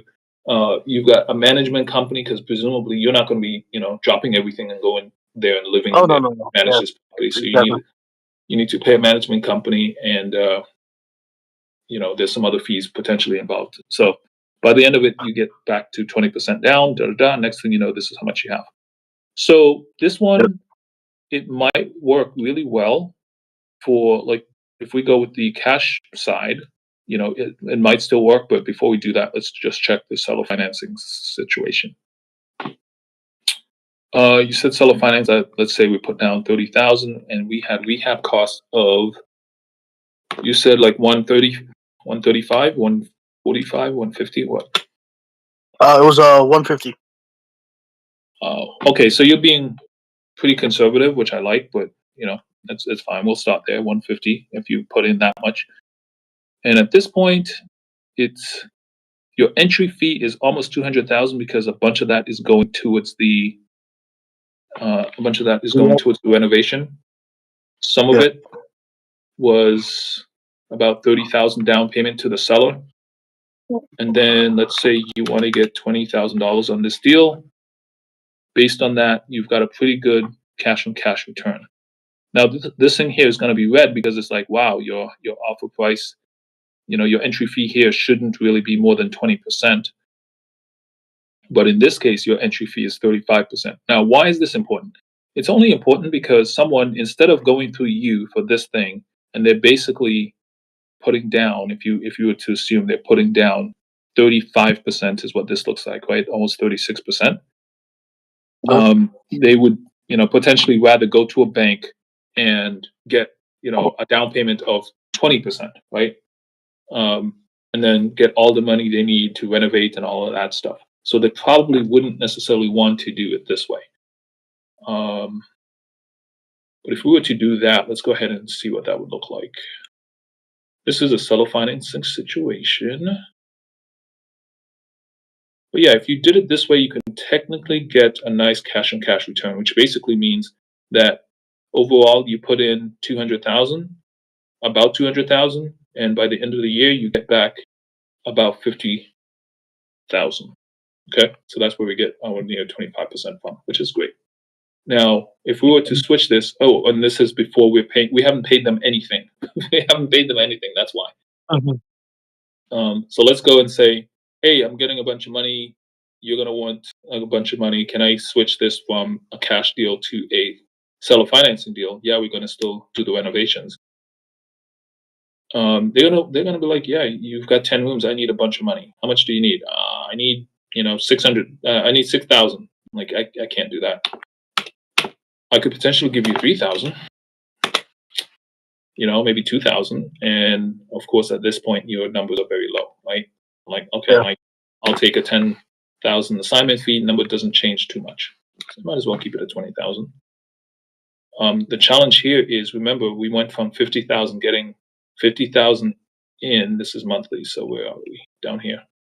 50,000 cash flow to less than 20,000. That's where the challenge is. So you're gonna say, hey, well, I can only, according to my software, it's gonna be red if I give you any more than 2,000 per month. I really can't do that. I'd much prefer to give 1,000, in which case it's back close to 20%. So that's sort of how you get there. Okay, so what you're saying. Now the alternative, and what's awesome is I'm just playing with numbers, and you can do this too. You can be on the phone with them, and you can be like, negotiating and telling them, I really want to, make this a deal for you so that you get paid even more than you asked for, blah blah blah, or more than you got it under contract for, right? This is pretty much back to the sale price. Maybe you can get it a little bit. I got for 530.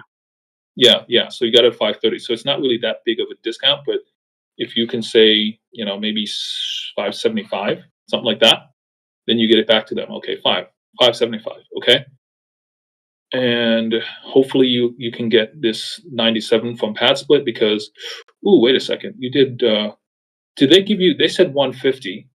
Was that including renovating it to a point where it's finished and it's ready for Pad Split, like 10 separate rooms? Yeah. Okay, because that's going to be really important. If you don't do that, then you're going to have to even add more to the renovation cost to turn it into 10 rooms, right? Yeah, it was a fully renovated with 10 bedrooms, 3 bathrooms. Okay, perfect. Well, and the other thing, Pad Split does have some fees, so you got to. It's not just it's 10 bedrooms. You need to furnish those bedrooms, and you need to make sure that they're locked and all that stuff. But like you said, I included that in there as well. Perfect. Yeah, because I was going to say, you, sir, are an expert. You've got a friend who does Pad Split already, so you should have already done that. But I wanted to mention that on the live so people know that you got to think about things. Yeah, definitely. Got to think about those things. So I did want to mention that. But yeah, if you can potentially do that, then yeah, you almost get down to a point where this is a deal. Okay, you still have a large down payment. Well, the down payment, a lot of that's going to go towards the rehab costs, and someone could potentially, not me, because I don't use lenders, as many people know, but someone, your end buyer for this one, could potentially get a loan and do the rehab costs and all that stuff. In which case, some of these numbers go down, and their entry fee presumably goes up. Okay. Yeah, appreciate that. Yeah, so definitely. That's the LFI situation, and that loan they would get from probably a private money lender, because you also have that separate loan. It would be a hybrid, basically, because you're also paying the original owner money monthly. So you'd have to be paying a loan monthly plus paying the owner monthly in order to accomplish that. The alternative here, you would gotten this for cash. We would go back and switch this back to, I think you said like 530 or something. I don't know. Yeah, 530. Yeah, 530, and then you're getting something like, put it over here, 65. Okay, so in this case, your entry fee would be relatively high because you're basically buying it for cash, right? It's going to include. Wait, it doesn't include my rehab costs. 50. Okay, and then let me just double check I'm getting the right amount, net revenue. Right around that amount. 554. Oh, wait, because PITI. We're going to put that. The taxes and insurance. That's why. You still got those taxes and you still got the insurance. I've said it many times on this live, dude. 2 things I know about, and that's 2 things that are almost guaranteed: death and taxes. And at least death, I'm not 100% sure about that's guaranteed. But yeah, tax by all means, dude. Got to pay the tax. Be the tax man. Yeah, so you could potentially turn this into a deal, but of course, for cash, as we see here, sort of, what Lee was saying before, for cash, it's really hard to make this, cash on cash green. Okay. But you have the tools. You have the tools at your disposal. You could be having the conversation with them. You could even tell them, hey, we want to turn this into a 10 bedroom split. We want to go ahead and finalize the renovation and have it be Pad Split. We expect to get, if we're lucky, we expect to get at least $9,000 a month, which means a lot of that's going to go towards expenses. By the time we're done, we're going to end up with something like $4,000. Can I give you $1,000 out of that per month? And then as soon as the market returns, because again, you can see over time, that market in that area has been going down over the last 6 months to the last 3 months. It's been down.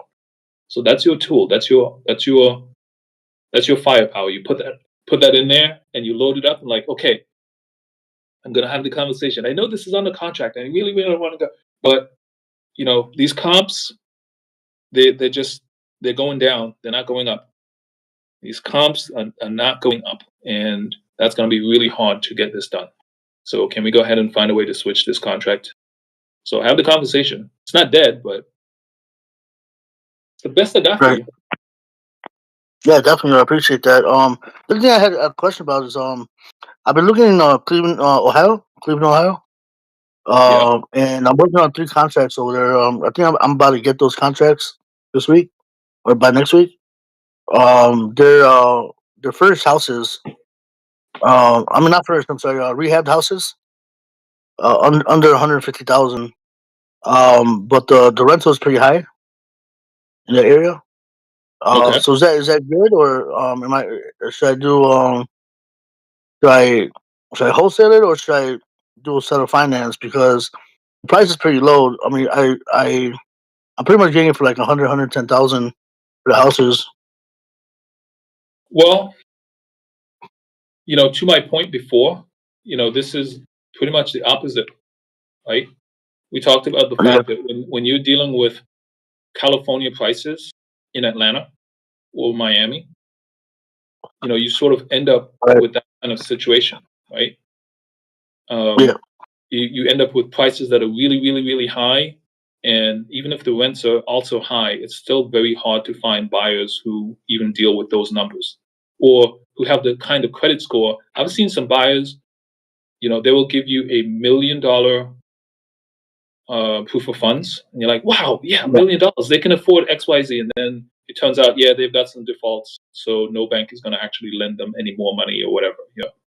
And so even a lot of those buyers, I mean, I hate to tell you, but a lot of those buyers, even the $1 million ones, they really can't do it. So when those numbers can be very, very hard to do when you start dealing with $1 million properties. But you go into like a Phoenix, you go into Las Vegas, especially Louisiana, different places like that, and the prices are lower. Phoenix, I may have already said. That's one of my markets as well. Arizona's my market. So I think you get a better shot at goal, a clearer shot on goal if you do that, if you focus on that. So that I would agree. Well, I have a contract in Alabama as well. Okay. So I was working on that one. I got a pretty good price on that house, under 100,000. So it's a pretty big property. Yeah. So one thing I would add, since you're getting these properties under contract, if you haven't gone to the Atlas yet, I've actually posted 3 properties on there. Say what? I posted 3 properties on there already. Okay, perfect. So the reason I say that is once you've put some properties on here, it makes it really, really easy to share all the information that you need, or most of the information you need about the property. Right? It basically started as a creative marketplace where you can go in here like, oh, I want to find a property. Let's do another one. Let's do a good example. I want to buy a property for 18,000 down. Where can you find a property for 18,000 down? Can you go on Zillow and find a property like this? No. But if you go to theatlas.com, free sign up, you can literally find a property just like the one we just talked about. So once you're able to get these deals, that's creatively done. They also have cash deals in here as well, but it's mainly for creative. I look at this deal like this one is in my buy box. It's in Arizona, which is good. My taxes are not going to be too expensive, and then the entry fee is less than 20K. I'm like, wow, let's go. And then, unfortunately for this one, the entry fee, even that one, is under 10%. Are you kidding me? Awesome. But based on that interest rate, the monthly payment is almost $3,000. So that makes it challenging. It's awesome that I didn't have to pay more than 20K, and that actually is going to include. Let's see, this is a seller fi, so that's going to include, let's say $10,000 to the seller and $8,000 to the wholesaler probably. So it's gonna suck giving the wholesaler $8,000 when I do this, but it's fine, right? It's still less than 20,000. But the problem is, this is a 3-2, and I'm paying $3,000 a month. So that's gonna make it challenging. But the awesome thing is, because it's seller fi, if I can be like, hey, I like the entry term, maybe I can even give you a little bit more. Maybe I can turn that into a 30,000 entry fee if I can give you $1,000 a month, because I really can't do a whole lot with 3 bedrooms to make sure I get enough to pay you this $3,000 a month. Okay. So once you've done that, like you said, you've already listed stuff up here, but you can do that. And then someone like me who's a buyer can come along and be like, oh, okay, cool. Look at this. Look at the details, blah, blah, blah. Seller fi for 30 years. Yeah, that's awesome. But still, that monthly cost is the problem. Okay? And then, so this has all the details here. And then you can just share the link. Like this link I'm looking at, you can just share that link if you're on social media and Facebook, these other places, these different platforms. It makes it really easy to click and go and view a deal. So you already know about it, which is awesome, but welcome to BuyBox Live. It's all about helping the person who doesn't really know yet. This is another one, almost 3,000. Now, what I would have to do in these cases, right? Entry fee is this. I would really have to go and dig into this market. I don't have this market right now. I can potentially buy in there, but it's almost like, okay, maybe in Phoenix somehow a 3-2 house can rent for, I don't know, 4,000. I mean, I guess it's possible. It's just I haven't seen it, and the problem is, even if I get it done for that first month or 2 months, that person's like, I'm paying this person $4,000 a month. I can just go and buy my own property. Okay, cool, and get a mortgage. Okay, cool. Now they've left, and I'm floundering trying to find somebody else to pay that much rent. Otherwise, it's my holding cost. I have to pay it. Like, okay, that's just a headache for me. And I'm like, you know what? For that reason, I'm out. I'd rather not have the headache. I won't even have to worry about it if my rents, if my whatever I'm paying the seller is a whole lot less than that. Don't even have to worry about it. Okay. So yeah, it's awesome. You can literally go to a particular location. Yeah. So this is what I was saying. There's some properties in here that are cash, and you would see them in blue. This one is 63K in cash. So you had a question? Okay. Yeah, I had a question. I'm working on one of these properties. How would I go about? I posted the address on in the chat. How would I go about doing this as a seller finance with this person? Because I think this is a real good like property for a pet split. It's right by the it's right by all the transportation, but also. So here's the thing. Let me cut you off. I like your question, but I think you got a lot of info already from Lee and from myself that already answers that question. So I'll how would figure it you out. do it? You would literally not necessarily figure it out, but literally you asked how would I go about doing it? Like we told you twice on 2 different properties how you would go about doing it. No, how would I go about talking to the person? Like starting a conversation. Yeah, I literally just said the same thing. Like look at the prices. Are the prices dropping? Probably. They're dropping all across the U.S. If the prices are dropping, like, hey, the prices are dropping, can't really do it this way. I know I got this on the contract or almost got it on the contract. If you're not on the contract yet for cash, but we can't really do anything with it for cash. Like that's the start of your conversation, right? So I'm telling you a third time, go back and watch the video. Yeah. That's the start of the conversation. The prices are dropping, can't really do it for cash like I hoped I could. Can we switch it to seller fi? And then you already have this tool. You already have the wholesaleatlas.com. So in here, you can put the numbers in here, and then you can go down and change whatever numbers. Oh, how much do you want per month? Okay, you want 5,000. Literally, you want 5,000? I'll put it in. Okay, Oh, I'm losing money if I do it that way. I can't do 5,000.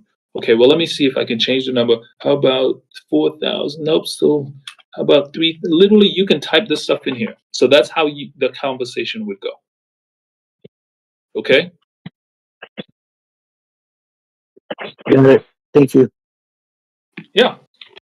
All good. So, ladies and gentlemen, I think we've been on here for like 2.5 hours. What? You kidding me? Friday night? Anybody just got paid? I can tell you, I started this live telling people that I just paid money on EMD. The property's awesome. If I have to buy it, I'm gonna buy it. But it would be nice to wholesale it because I don't have anything in the area yet. It's in St. Louis. I called some potential buyers. Same thing that I was showing here. Like look for people who could potentially buy that property and make the call and see if either the agent or the people who own properties in that area already might be interested in picking up another one. And nobody's accepting. So I'm like, okay, fine. I guess I might end up being your competition. I might go ahead and start buying properties in that area. And I'm not a slumlord, so people are gonna love me and want to live in my properties. So I don't know. Either buy or I become competition. What do you want? What do you want to do? What do you want to do? That's the question. So that's the point. But yeah, I went ahead and put down EMD, and we should. This is halfway through August, so we'd probably be closing on this one by the end of the month, most likely. Really good deal. It's a duplex. To the point I was talking with Jafar before, it's a duplex, and my PITI, like taxes and insurance in Missouri, in St. Louis, taxes, insurance, and it's a sub 2, like paying the loan and all that stuff. Everything is less than $1,000. And even assuming I get, I don't know, 800, I should say, for rent on each side, that's $1,600. Covers the payments really, really easily. So it makes it a deal. Hopefully we get even more than that, right? I'm being very conservative. Hopefully we get more than that, but my costs are not going to be more than that. So I think it's an awesome deal. Just wasn't really ready to move into there and then find a management company. I actually found in my conversations trying to find a buyer, I found a management company. Like they've got pretty good rates. Had some really good conversations. Like yeah, I might actually just call them back and like, hey, I just bought the property. Can you start managing it, please? And just go from there. So that's probably what's going to happen. That's probably what's going to happen. But yeah, you're down when you're spending money and up when money is coming in. Coming in and sing it into existence. I've got money coming. Anybody remember a song like that? All right, so folks in the audience, Gerard, I see that you're here. You asked me a few questions. Hopefully I answered all of them already. Rowdy Tomcat was in my earlier live. I've been live a long time, man. Tomcat was in here and dropping bombs. This guy is a legend. Lee is the GOAT legend. So Rowdy, you're not there yet. Lee is the guy. This guy is very experienced. Lee is, I think, where I intend to be at some point, where he may not be very wealthy. He may not have a ton of money, but he manages companies that do seem to have a ton of money. Right now, I manage some companies that have some money, but again, I also have no money. So Jafar was up here. Hopefully, we answered a bunch of your questions. And if you need more hand holding, go back and watch the video. It's on YouTube, and you can get there from buyboxlive.com. Jorge's in the house. We were on live yesterday, I guess it was. But of course, my memory literally couldn't remember that. And Abraham, thank you again. My entire audience, thank you all for joining me today. I will go ahead and close out this live for now. I have some work to do, both on the weekends. I try not to go live on the weekends, and I try to catch up because during the week I'm working full time doing what I do, and software development and all that stuff. And then I go live at the end of the day, and then on the weekends I'm trying to catch up. So next week I should have some good stuff for you all. Okay. So that's it. Thank you all for joining me on Buy Box Live. This is my life for the weekend. Happy weekend to you. I have no idea if it's a holidays or whatnot. I literally don't know. It could be a 3-day weekend, and I literally would not know. So if it's not, it's okay. Enjoy your weekend. If it is, then enjoy your holiday. Enjoy your holiday.